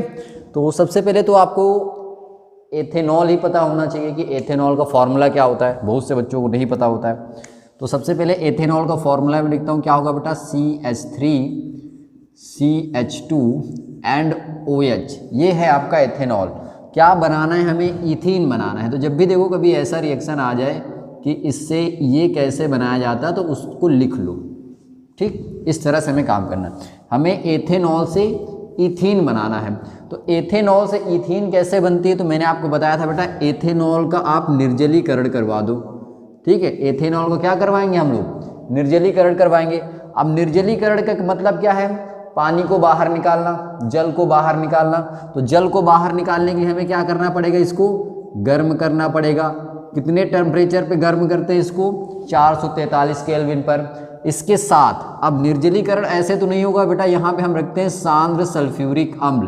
क्या रखेंगे, सांद्र H2SO4, वो भी अधिक मात्रा में, ठीक है, थोड़ा बहुत नहीं, इसको ज़्यादा अमाउंट में रखेंगे, जिससे क्या होगा, यहाँ पे वाटर आसानी से रिमूव हो सकता है, ठीक है। H2SO4 क्या होता है, H2SO4 एक निर्जली कारक होता है, पानी को बाहर निकाल सकता है, ठीक है। तो ये काम जब हम लोग करेंगे तो यहाँ पे क्या बनेगा बेटा, इथीन बनेगा, और साथ में क्या होगा, वाटर रिलीज हो जाएगा, ठीक। तो ये इस तरह से आप क्या कर सकते हो कि एथेनॉल से इथीन को बना सकते हो। अच्छा, अगर इसकी लैंग्वेज लिखनी है तो लैंग्वेज कैसे लिखेंगे, तो लैंग्वेज में बता देता हूँ। देखो बेटा, सांद्र H2SO4 के आधिक्य में, सांद्र H2SO4 के आधिक्य में क्या कर रहे हैं, इसके आधिक्य में इसको हम गर्म कर रहे हैं, में एथेनॉल को गर्म करने पर, फिर क्या लिखेंगे, अच्छा प्रोसेस भी लिख देते हैं, निर्जलीकरण हो रहा है, गर्म करने पर निर्जलीकरण के फलस्वरूप इथीन बनती है। ये हो गया इसका आंसर, ठीक है। तो एक बार आप नोट कर लो। देखो, लैंग्वेज लिखना जरूरी है, क्योंकि जब आपको एग्जाम में क्वेश्चन पूछा जाएगा तो आप वहाँ पे समझा नहीं रहोगे, वहाँ पे लिख रहे होगे, ठीक है। तो लैंग्वेज आपको बनाना आना चाहिए, ठीक है। देखो बेटा, मैं ऐसा एक्सपेक्ट करके पढ़ाता हूँ कि आपको ज़्यादा चीज़ें नहीं पता हैं, ठीक है। अगर आपको आता है तो अच्छी बात है, लेकिन आता है तो अगर कोई पूछे तो उसको बता पाओ, तभी अच्छा है। अगर एग्जाम में क्वेश्चन पूछा गया, आपको अभी आ रहा है, एग्जाम में नहीं कर पाया, तो फिर आपको आता है नहीं आता है, फिर इससे कोई मतलब नहीं रह जाता, ठीक है। आपको नहीं भी आता, लेकिन फिर भी अगर आपने एग्जाम में अच्छा कर दिया तो समझो आपको आता था, ठीक है। क्योंकि भाई दुनिया को कैसे पता चलेगा आपको आता है, सारी दुनिया तो आपके पास आके नहीं पूछेगी ना, हाँ भाई चलो बताओ कि अल्कोहल से एथीन कैसे बनेगा। वो तो बेटा क्वेश्चन पेपर बनाया जाता है, इसीलिए अब पेपर में जितने आपको नंबर आएंगे उसी के हिसाब से आपको लोग जज कर पाएंगे, जैसा कि कोचिंग में भी होता है, ठीक है। आप टेस्ट देते हैं, टेस्ट के नंबर आपके घर जाते हैं, तो आपके घर वालों को पता चलता है कि आपको कितना आ रहा है, कितना नहीं आ रहा है, ठीक है। तो सिंपल ये क्वेश्चन है, इसका आंसर कर लो आप लोग जल्दी से। तो मैं इसको हटाता हूँ। अच्छा, तो ये 36 हो गया। अब आ जाओ अगले क्वेश्चन पे। अगला क्वेश्चन 37, मेथेनॉल की थोड़ी मात्रा का अंदर ग्रहण प्राण घातक होता है, टिप्पणी कीजिए। मैंने आपको बताया था कि जो मेथेनॉल होता है बेटा, ये एक जहरीला अल्कोहल होता है, एक विषैला अल्कोहल होता है। अब इसको थोड़ा से भी अमाउंट में अगर आप इसको इंटेक करते हो, थोड़ा से अमाउंट में भी पी लेते हो, तो आपकी जान भी जा सकती है, ठीक है। अब ऐसा क्यों होता है, इसी चीज़ को हमें समझाना है, तो मैं आपको बोल देता हूँ। सबसे पहले जो मेथेनॉल होता है ना, मेथेनॉल जैसे ही आपकी बॉडी में जाता है, बॉडी में जाने के बाद आपको पता है कि उसका ऑक्सीकरण होगा। ऑक्सीकरण मतलब वो पचेगा, पचने के दौरान क्या होता है, ऑक्सीकरण होता है, पचेगा, फिर उसके बाद आपका क्या होगा, उसका उपापचय होगा, ऑक्सीजन जाके उसमें मिलेगा, तो वो क्या करेगा, मेथेनॉल को ऑक्सीकरण करवाएगा। अब मेथेनॉल जो है ऑक्सीकृत होकर के क्या बना लेता है, मेथेनल बना लेता है, ठीक। मेथेनल क्या करेगा, अब मेथेनल जो होता है ये आपके शरीर के अंदर जो जीव द्रव्य है, जो कोशिका द्रव्य है, उससे जाके अभिक्रिया करता है और उसको क्या करता है, स्कंदित कर देता है, जिससे होता क्या है कि आपकी जान जा सकती है, क्योंकि आपकी सेल पूरी जम चुकी होंगी, उसका जो साइटोप्लाज्म है, जो कोशिका द्रव्य है, वो कोएगुलेट होने लगता है, स्कंदित होने लगता है। दूसरा इसका एक हार्मफुल इफेक्ट ये है कि ये जो मेथेनॉल हो बेटा ना, ये आपकी दृश्य तंत्रिकाओं को, यानी कि जो आपकी ऑप्टिक नर्व होती हैं, उनको भी इफेक्ट करता है, जिससे अंधता आ जाती है, आप ठीक से देख नहीं पाते हो, ठीक। तो ये इसका आंसर है। तो यहाँ पे मैं आपको पूरी लैंग्वेज में लिख देता हूँ। देखो बेटा, मेथेनॉल जो होता है, मेथेनॉल क्या होता है, आपकी बॉडी में यकृत होता है, यकृत में जाने के पश्चात किसमें का परिवर्तित हो जाएगा बेटा, मेथेनल में। किसमें परिवर्तित होगा, मेथेनल में परिवर्तित हो जाता है या ऑक्सीकृत हो जाता है। ठीक है, पूरी बातें लिखो, ऑक्सीकृत हो जाता है, जो कि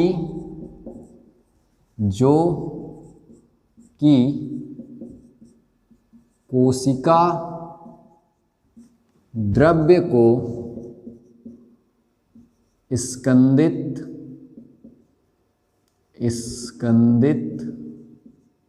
करता है। ठीक है, अब स्कंदित कैसे करेगा बेटा, क्योंकि कोशिका द्रव्य में जो भी चीजें होंगी मेथेनल उनसे अभिक्रिया करेगा और इसके परिणाम स्वरूप वो कोशिका द्रव्य क्या हो जाएगी, स्कंदित हो जाएगी।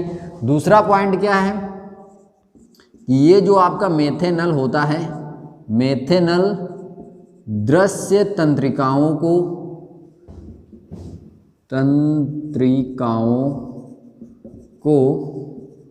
प्रभावित करता है, जिससे क्या होता है बेटा, अब दृश्य कोशिकाएं जब आपकी काम नहीं करेंगी, दृश्य तंत्रिकाएं जब काम नहीं करेंगी तो आप ऑब्वियस सी बात है देख नहीं पाओगे, जिससे क्या होगा बेटा, अंधता आती है। तो ये इसका बेसिक आंसर है। ठीक है, तो मेथेनॉल बहुत ही जहरीला पदार्थ है। अब इसको पीने से होता क्या है कि ये आपकी बॉडी में जाएगा, शरीर में जाएगा तो इसका ऑक्सीकृत होगा। अच्छा, अल्कोहल का ऑक्सीकरण होता है तो वो पहले एल्डिहाइड में कन्वर्ट होते हैं, फिर एल्डिहाइड किस में कन्वर्ट होता है बेटा, कार्बोक्सिलिक एसिड में।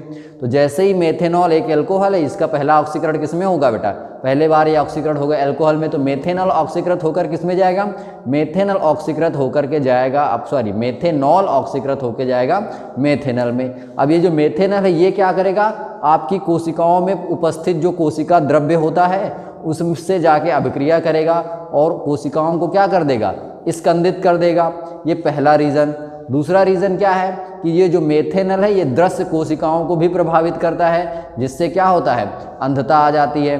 समझ में आ रही चीज़ें। इसी का यूज मैंने बताया था इंडस्ट्रियल के लोग करते हैं, लेबोरेटरी को बनाए, लेबोरेटरी में जो प्रयोगशाला में जो यूज होने वाला अल्कोहल होता है उसका दुरुपयोग ना हो, या फिर किसी इंडस्ट्री में उपयोग होने वाला अल्कोहल है उसका दुरुपयोग ना हो, तो इसके लिए लोग क्या करते हैं, उसमें कुछ मात्रा में मेथेनॉल डाल देते हैं, जिसको हम लोग क्या बोलते थे, विकृत अल्कोहल बोलते थे।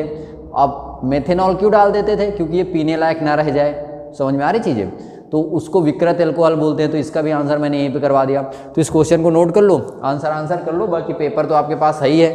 ठीक है, तो चलो मैं अगला लिखता हूँ, इसको हटाता हूँ फटाफट से।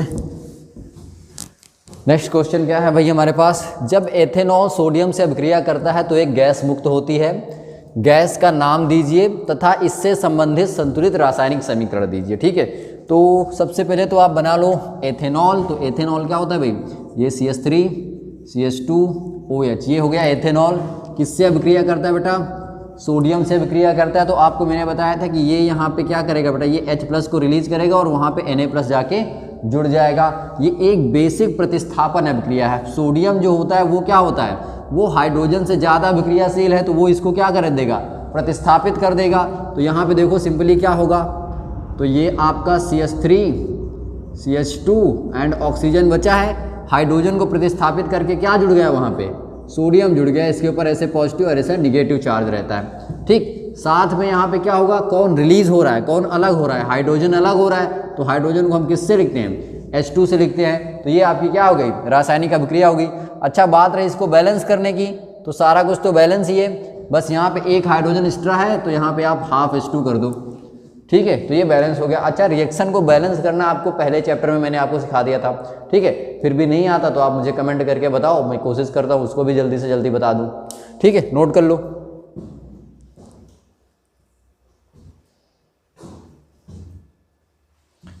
अगला सवाल क्या है, क्वेश्चन नंबर 39। 443 केल्विन पर शांत सल्फ्यूरिक अम्ल के आधिक्य में एथेनॉल को गर्म करने पर ईथीन बनती है। देखो बेटा ये क्वेश्चन मैंने अभी बताया, शायद ये 36 नंबर था, ठीक है। ये उसकी देखो लैंग्वेज यहाँ पे लिखी हुई है, आप ये लैंग्वेज उठा के उस क्वेश्चन में चिपका सकते हो।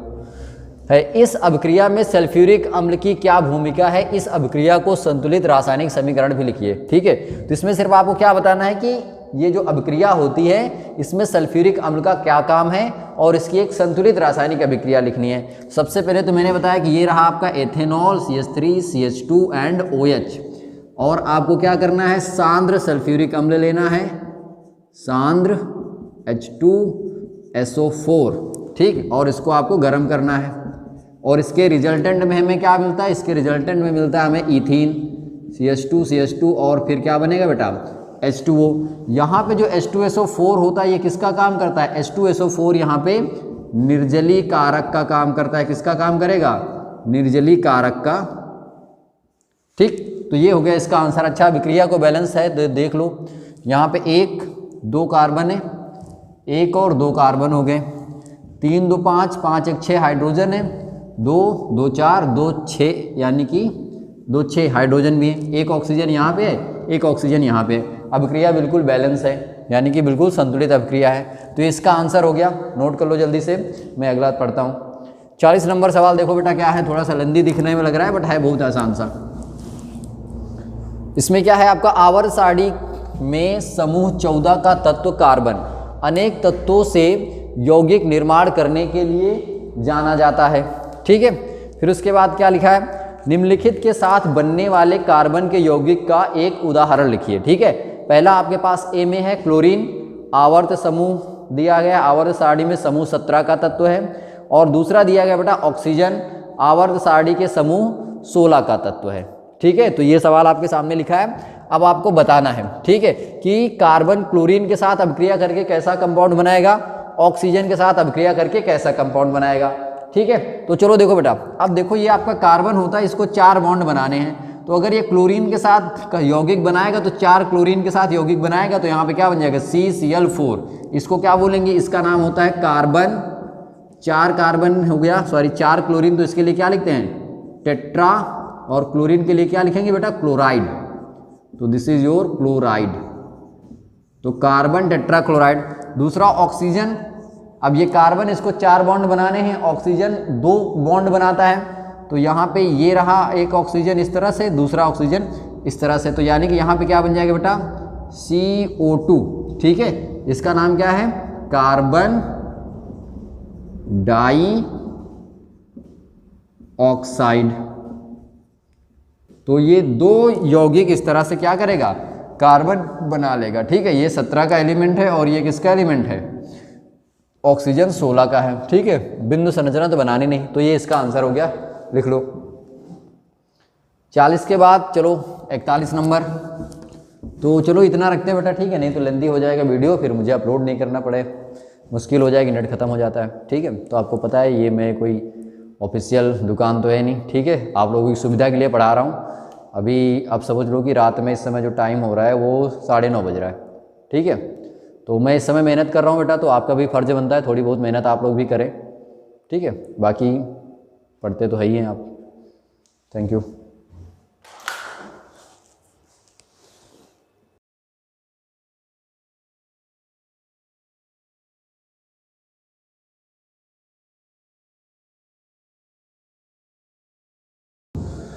हेलो फ्रेंड्स, चलो बेटा फटाफट से अपने आगे के क्वेश्चन कर लेते हैं। मैंने आपको आई थिंक 40 नंबर तक सॉल्व करवा दिए थे, ठीक है। लघु उत्तरीय प्रश्न में 4 या 5 प्रश्न और बचे हुए हैं, चलो जल्दी से उनको भी देख लेते हैं। आ जाओ। तो अभी कौन सा क्वेश्चन लगा है, 38, ये तो मैंने आपको करवा ही दिया था, ठीक है। ये कौन सा है, 39, ये भी हो गया था। और 40 नंबर को हमें करना है, ठीक है। तो आई थिंक मैंने 40 भी करवा दिया था, 41 से हमें देखना है। तो 41 को एक बार रीड आउट कर लो बेटा, देखो मैं पढ़ देता हूँ क्या लिखा हुआ है। इलेक्ट्रॉन बिंदु सूत्र में संयोजी कोष के इलेक्ट्रॉनों को क्रॉस अथवा बिंदु द्वारा प्रदर्शित किया जाता है, ठीक है। ये एक आपको सिंपल एक बात बता दी है, स्टेटमेंट बता दी है। करना क्या है, क्लोरीन का परमाणु क्रमांक 17 है, इसका इलेक्ट्रॉनिक विन्यास लिखिए, ठीक है। क्लोरीन का परमाणु क्रमांक कितना दिया गया है, 17 दिया गया है। क्या करना है, इसका इलेक्ट्रॉनिक विन्यास लिखना है। तो चलो देखो इलेक्ट्रॉनिक विन्यास कैसे लिखते हैं हम लोग। तो परमाणु क्रमांक 17, ठीक, एटम कौन सा, क्लोरीन। अब एटॉमिक कॉन्फ़िगरेशन कैसे लिखते हैं बेटा, परमाणु क्रमांक आपका ये 17 हो गया, और इलेक्ट्रॉनिक कॉन्फ़िगरेशन लिखना होता है। अब मैंने को पता है कि हमें पहले सेल में 2 इलेक्ट्रॉन भरने हैं, फिर कितने भरने होते हैं, 8 भरने होते हैं, फिर 8 भरेंगे, फिर 18 एंड 32 ऐसा करके भरा जाता है, मैंने आपको समझाया था, ठीक है। तो यहाँ आप कितने इलेक्ट्रॉन भर दिए, 2, और फिर कितने भर दिए, 8। अभी बचे कितने हुए, 7। तो अगले सेल में हमारे मैक्सिमम कितने इलेक्ट्रॉन रह सकते हैं, 8, तो हमें भरने कितने, 7। तो ये क्लोरीन का हो गया क्या बेटा, इलेक्ट्रॉनिक विन्यास, ठीक। फिर उसके बाद बी पार्ट में क्या करना है, क्लोरीन अणु का इलेक्ट्रॉन बिंदु सूत्र लिखिए। तो आपको देखो बेटा क्लोरीन अणु है। अब अणु क्या होता है बेटा, एक ही प्रकार के परमाणु जब मिलते हैं तो क्या बनता है, अणु बनता है, ठीक है। एक से ज़्यादा प्रकार के भी परमाणु मिलके अणु बनाते हैं। तो ये आपका क्लोरीन हो गया, दूसरा क्लोरीन मॉलिक्यूल ये रहा, ये दोनों आपस मिलके Cl2 ऐसा एक अणु बनाएंगे, ठीक है। अब इसका आपको क्या करना है, बिंदु सूत्र बनाना है। तो मैं क्या करता हूँ, दोनों के इलेक्ट्रॉनों को, चलो इसके इलेक्ट्रॉन को मैं ऐसे डॉट से दिखा देता हूँ। कितने इलेक्ट्रॉन होते हैं बाहरी सेल में, 7। तो कितने बाहरी सेल में बनाएंगे हम लोग, 7 इलेक्ट्रॉन को हम लोग ऐसे प्रदर्शित करेंगे। सेम काम इसमें भी है, ये लो 7 इलेक्ट्रॉन यहाँ पे हमने ये बना दिए। अब ऐसा क्यों बनाया, क्योंकि हमें बॉन्डिंग करनी है। तो ये जो इलेक्ट्रॉन है बेटा, इससे 1 इलेक्ट्रॉन ले लेगा तो इसके 8 पूरा हो जाएंगे। ये वाला जो क्लोरीन है, इससे 1 इलेक्ट्रॉन ले लेगा तो इसके 8 इलेक्ट्रॉन पूरे हो जाएंगे। तो इस तरह से क्या होगा, एक बॉन्ड बन जाएगा। और ये बॉन्ड कैसा बनेगा, ये बॉन्ड बनेगा सहसंयोजक बंध। कैसा बनेगा, सहसंयोजक बंध, ठीक है। अब सहसंयोजक बंध की खासियत क्या होती है, ये बंध कैसे बनता है बेटा, इलेक्ट्रॉनों की आपस में साझेदारी से बनता है, ठीक है। तो ये क्वेश्चन आपका हो गया। चलो नोट करना है तो कर लो जल्दी से। अगला क्वेश्चन मैं देखता हूँ। अगला क्वेश्चन चलो देखो भाई, 42। एक परमाणु को उसी के समान परमाणुओं के साथ बंध बनाने की क्षमता को श्रृंखलन कहते हैं, ठीक है। तो श्रृंखलन किसे कहते हैं, आप यहाँ से इस चीज़ को याद रख सकते हैं। देखो क्वेश्चन करते समय भी आपकी थ्योरी तैयार होती है, मैं ऐसे क्वेश्चन आपको सेट करता हूँ, ठीक है। तो श्रृंखलन या कैटिनेशन क्या होता है, तो कैटिनेशन क्या होता है बेटा, एक परमाणु की उसी तत्व के साथ या उसी परमाणु के समान अणुओं के साथ में बंध बनाने की जो क्षमता होती है उसको क्या बोलते हैं, श्रृंखलन बोलते हैं, ठीक है। तो यहाँ पे आप देखो करना क्या है, यह कार्बन तथा सिलिकॉन दोनों के द्वारा प्रदर्शित किया जाता है। तो कार्बन क्या होता है ये, सिलिकॉन क्या होता है ये, इन दोनों के द्वारा क्या होता है, श्रृंखलन का गुण प्रदर्शित होता है। तत्वों की श्रृंखलन प्रवृत्ति की क्षमता की तुलना कीजिए तथा अंतर का कारण दीजिए, ठीक है। तो इन दोनों तत्वों की आपको श्रृंखलन क्षमता की तुलना करना है। देखो मैंने आपको बताया था कि जो कार्बन की श्रृंखलन पावर होती है, श्रृंखलन क्षमता होती है, वो बहुत ज़्यादा होती है।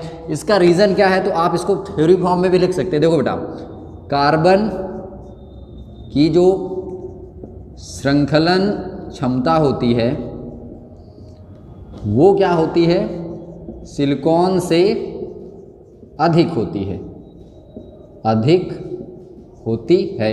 अब ऐसा क्यों होता है, क्योंकि कार्बन का जो आकार होता है बेटा वो क्या होता है, छोटा, ठीक है। और जब ये बॉन्ड बनाता है दूसरे परमाणु के साथ या अपने ही कार्बन के साथ, ये में हाइड्रोजन के साथ किसी भी के साथ परमाणु के साथ ये बॉन्डिंग करेगा, तो इसका बॉन्ड लेंथ क्या होगा, वो कम होगा। बॉन्ड क्या होगा, बंध क्या होगा, छोटा होगा। अब छोटा बंध होने की वजह से ये क्या होता है, इसकी स्ट्रेंथ बढ़ जाती है, ये क्या बन जाता है, एक मजबूत बंध बन जाता है। अब जबकि सिलिकॉन में क्या होता है, ये जो आपका सिलिकॉन होता है ये भी कार्बन के ही फैमिली का तत्व होता है, लेकिन इसका साइज क्या होता है बेटा, कार्बन की अपेक्षा बड़ा होता है, ठीक है। तो जब ये बॉन्ड बनाता है तो इसमें बॉन्ड ऊर्जा जो बॉन्ड लेंथ होती है, जो बंध की लंबाई होती है, वो कार्बन और कार्बन या कार्बन के साथ अदर परमाणु की अपेक्षा में क्या होती है, ज़्यादा होती है। अब आपको पता है कि कोई बड़ा बंध है तो उसको तोड़ना क्या है, आसान है, ठीक है। इसलिए ये ज़्यादा, अब इनके बीच में जो बॉन्ड होती है वो बेसिकली ज़्यादा प्रबल नहीं होती, ज़्यादा स्ट्रॉन्ग बॉन्ड नहीं होता यहाँ पे, ठीक है। तो यहाँ पे आप थ्योरी इसकी लिख लीजिए, अधिक होती है क्योंकि कार्बन जो परमाणु है, कार्बन परमाणु का आकार छोटा होता है जिससे बंध प्रबल होता है, और इसी से क्या होता है, इसकी श्रृंखलन की प्रवृत्ति बढ़ जाती है। जबकि यहाँ पे आगे क्या लिखेंगे बेटा, जबकि सिलिकॉन के बंधों की प्रबलता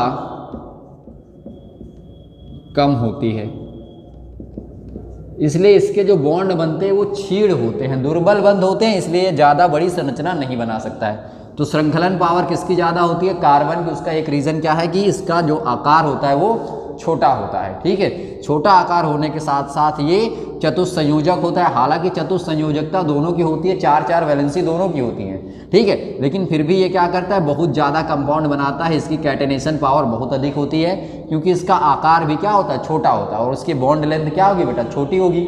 अब बॉन्ड लेंथ छोटी होगी तो बॉन्ड कैसा होगा, मजबूत होगा, ठीक है। तो आप चाहो तो इसको लिख सकते हो, लिख लो जल्दी से। चलो ठीक है, आगे मैं बताता हूँ, देखो पॉज करके लिख लिया करो, ठीक है। अगला क्वेश्चन देखो, तो ये आपका हो गया, कौन सा नंबर था, 42। अच्छा 42 के बाद चलो अगला देखते हैं, सॉरी 42 हो गया, 43 देखो, ठीक है।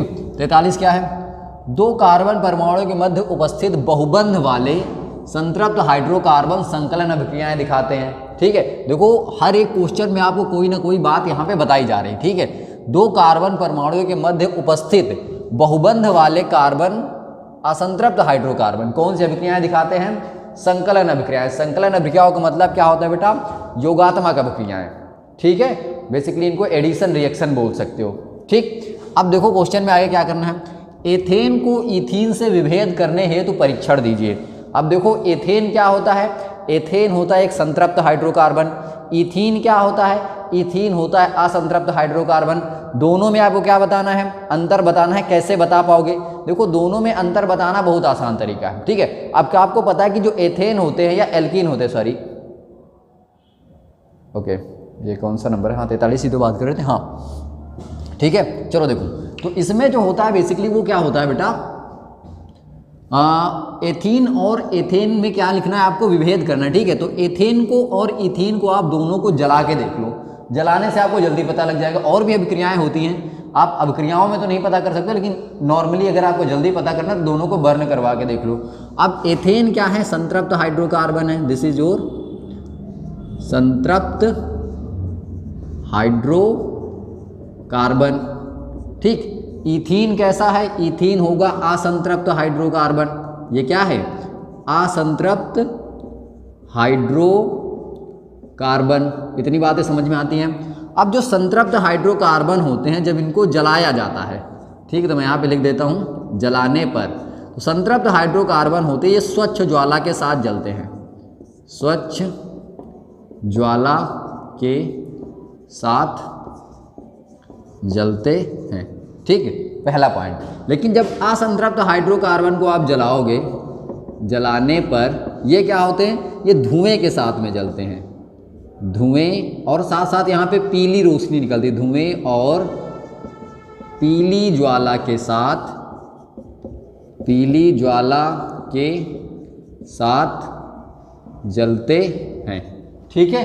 तो इस तरह से आप दोनों में अंतर बता सकते हो, ठीक है। नोट करना चाहो तो नोट कर लो जल्दी से।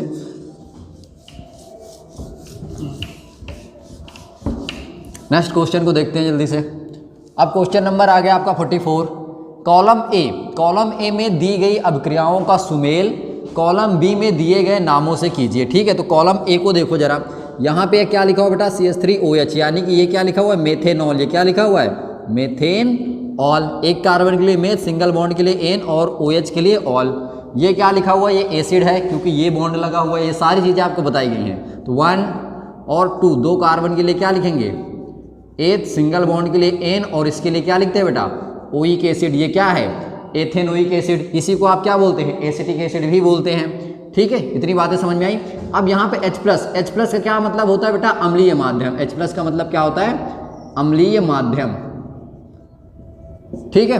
तो आपका एक एल्कोहल है जो कि मेथेनॉल है, और क्या है, एक कार्बोक्सिलिक अम्ल है जो कि एथेनोइक एसिड है। ये दोनों अम्लीय माध्यम में क्या कर रहे हैं बेटा, अभिक्रिया कर रहे हैं। ये जो अम्लीय माध्यम होता है बस यहाँ पे किस तरह से काम करता है, उत्प्रेरक की तरह से अभिक्रिया को जल्दी करवाएगा, और इसका कोई खासा काम नहीं यहाँ पे, ठीक है। और यहाँ पे बन क्या रहा है बेटा, देखो ये आपका COOR, फिर COO एंड R, यानी किसकी फॉर्मेशन हो रही है, ईस्टर की फॉर्मेशन हो रही है। किसकी फॉर्मेशन हो रही है, ईस्टर की। देखो नाम कैसे लिखेंगे इसका, तो यहाँ पे आप 1 2 कार्बन के लिए क्या लिखेंगे, 8 सिंगल बॉन्ड के लिए N, और इस ग्रुप के लिए क्या लगाते हैं, O8। क्या लगाते हैं, O8, और ये आपका क्या बन जाएगा, साइड चेन। तो यहाँ पे क्या लिख देंगे, मेथिल एथेनोएट। ठीक है, IUPAC मैंने आपको करना सिखाया है, नहीं आता तो मुझे बताओ कमेंट में, मैं कोशिश करूंगा कि जल्द से जल्द IUPAC के भी वीडियो अपलोड कर दूं। ठीक है, तो ये क्या बन गया, मेथिल एथेनोएट। ठीक, तो इस प्रोसेस को क्या बोलते हैं, क्योंकि ईस्टर का निर्माण हो रहा है तो इसको क्या बोलेंगे, एस्टरीकरण बोलेंगे। तो कौन से में दिख रहा है आपको, चौथे में दिख रहा है, तो ये किसकी अभिक्रिया है बेटा, ये ईस्टरीकरण है। ठीक है, याद रहेगा आपको। उसके बाद देखो ये इथीन है, इथीन क्या कर रहा है, हाइड्रोजन के साथ अभिक्रिया कर रहा है, किसकी उपस्थिति में, निकिल की। निकिल किसका काम करता है, उत्प्रेरक का। किसका काम करेगा, उत्प्रेरक का। और क्या बन रहा है, एथेन बन रहा है। इसी अभिक्रिया को अभी पीछे वाले क्वेश्चन में बताया था कि क्या बोलते हैं, संकलन अभिक्रियाएं।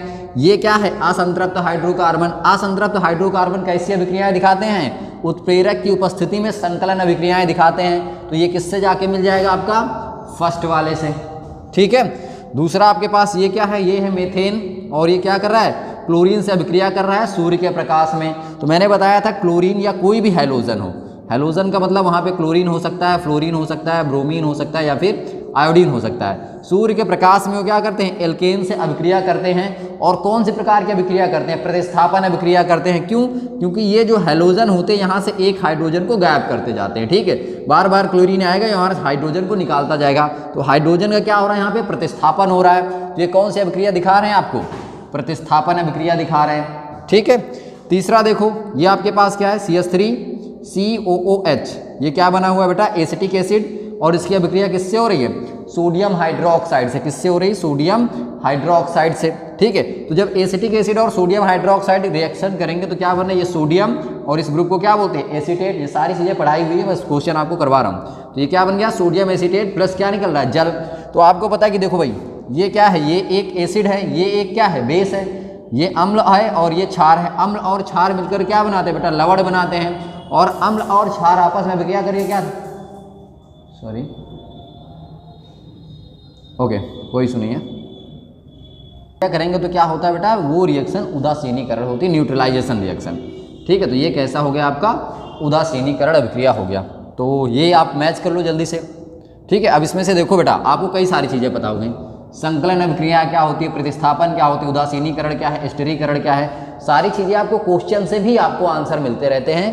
क्वेश्चन से भी आप सीखना चाहो तो सीख सकते हो। ठीक है, चलो तो ये आप नोट कर लो, फिर मैं अगला लगाते हैं। अगला क्या है, 45, हेक्सेन के सभी समावयवों के संरचनात्मक सूत्र लिखिए। अब देखो बेटा, आपको क्या करना है, समावयी लिखना है। ठीक है, और संरचनात्मक सूत्र भी लिखना है।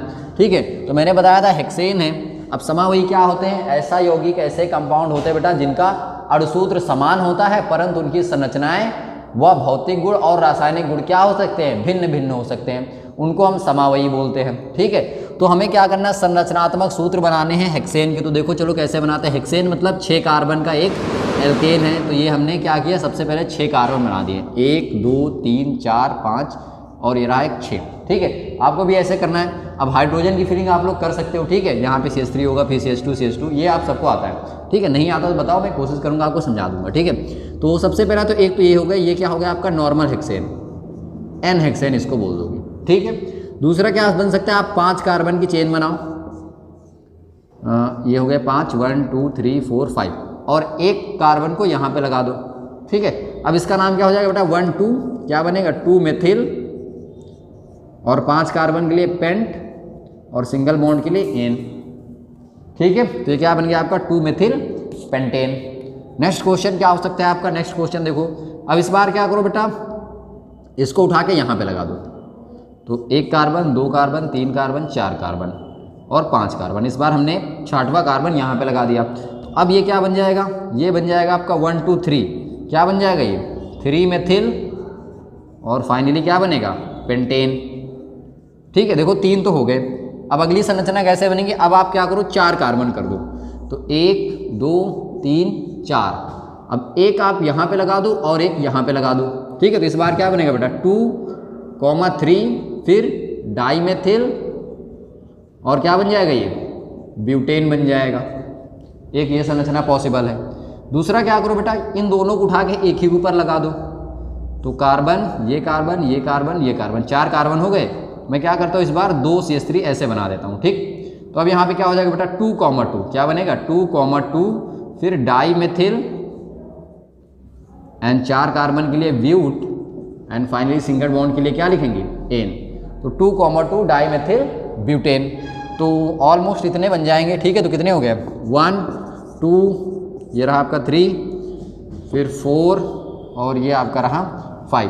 तो 5 संरचनाएं बन सकती हैं, ठीक है। और तो मुझे कोई पॉसिबल नहीं लगती, फिर भी आप चेक कर सकते हो अगर कोई और बन रही है तो, ठीक है।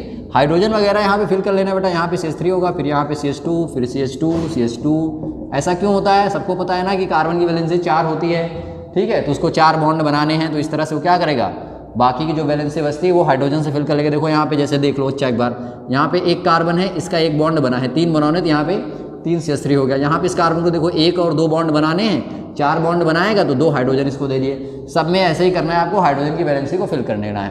तो ये क्वेश्चन नंबर आपका 45 हो गया। 45 के बाद देखो क्वेश्चन नंबर 46 में क्या करना है आपको। अब दी गई रासायनिक अभिक्रियाओं में तीर के ऊपर लिखी धातु अथवा अभिकर्मक की क्या भूमिका है। तो आपको इस अभिक्रिया में कुछ नहीं करना, बस आपको बताना है कि यहाँ पे निकिल किसका काम करता है। देखो बेटा ये रिएक्शन कई बार आ चुकी है, ये किसका काम करेगा, उत्प्रेरक का। किसका काम कर रहा है ये, उत्प्रेरक का। समझ में आया। यहाँ पे ये आपका क्या हो गया, एसिटिक एसिड, ये आपका क्या है एथेनॉल, और यहाँ पे क्या बन रहा है बेटा ईस्टर बन रहा है। अब ईस्टर मैंने बताया था कि अम्लीय माध्यम होता है, और अम्लीय माध्यम क्या करता है, सिर्फ और सिर्फ उत्प्रेरक का काम करता है, ठीक है। तो यहाँ पे H2SO4 किसका काम करेगा, उत्प्रेरक का, ठीक। नेक्स्ट अभिक्रिया देखो, ये आपके पास क्या है अल्कोहल है, और अल्कोहल किस में परिवर्तित हो रहा है, अल्कोहल परिवर्तित हो रहा है आपका एसिटिक एसिड में। मतलब इसका क्या हो रहा है, ऑक्सीकरण हो रहा है। ऑक्सीकरण कौन कर रहा है, यहाँ पे KMnO4। तो जो ऑक्सीकरण करता है उसको क्या बोलते हैं, ऑक्सीकारक। तो ये क्या है आपका ऑक्सीकारक, ठीक। तो 46 हो गया। 46 के बाद 47, ठीक है। तो एक काम करते हैं, आज के लिए भी 46 तक रखते हैं, क्योंकि यहाँ से जो आपके क्वेश्चन आगे शुरू हुए हैं वो आपके दीर्घ उत्तरीय प्रश्न हैं, ठीक है। तो अभी तक आप 46 नंबर तक कंक्लूड कर लो पूरा, और फिर इसके बाद हम 46, 47 और बाकी जो बचे हैं 5-6 सवाल, ऑलमोस्ट 57 तक हैं, ठीक है। तो अभी आपके पास 8 या 9 क्वेश्चन बचे हुए हैं जो टेस्ट पेपर के रह गए हैं, तो मैं अगली वीडियो में कवर करने की कोशिश करूँगा, ठीक है। तब तक के लिए इनको नोट करो, इनमें से आप क्वेश्चन पेपर लेके सॉल्व करना बैठो इनको, ठीक है। जो नहीं आता दोबारा से भी पूछ सकते हो, साथ ही साथ आपका रिवीजन भी होता चल रहा है, ठीक है। चलो मिलते हैं नेक्स्ट क्वेश्चन के साथ। Thank you.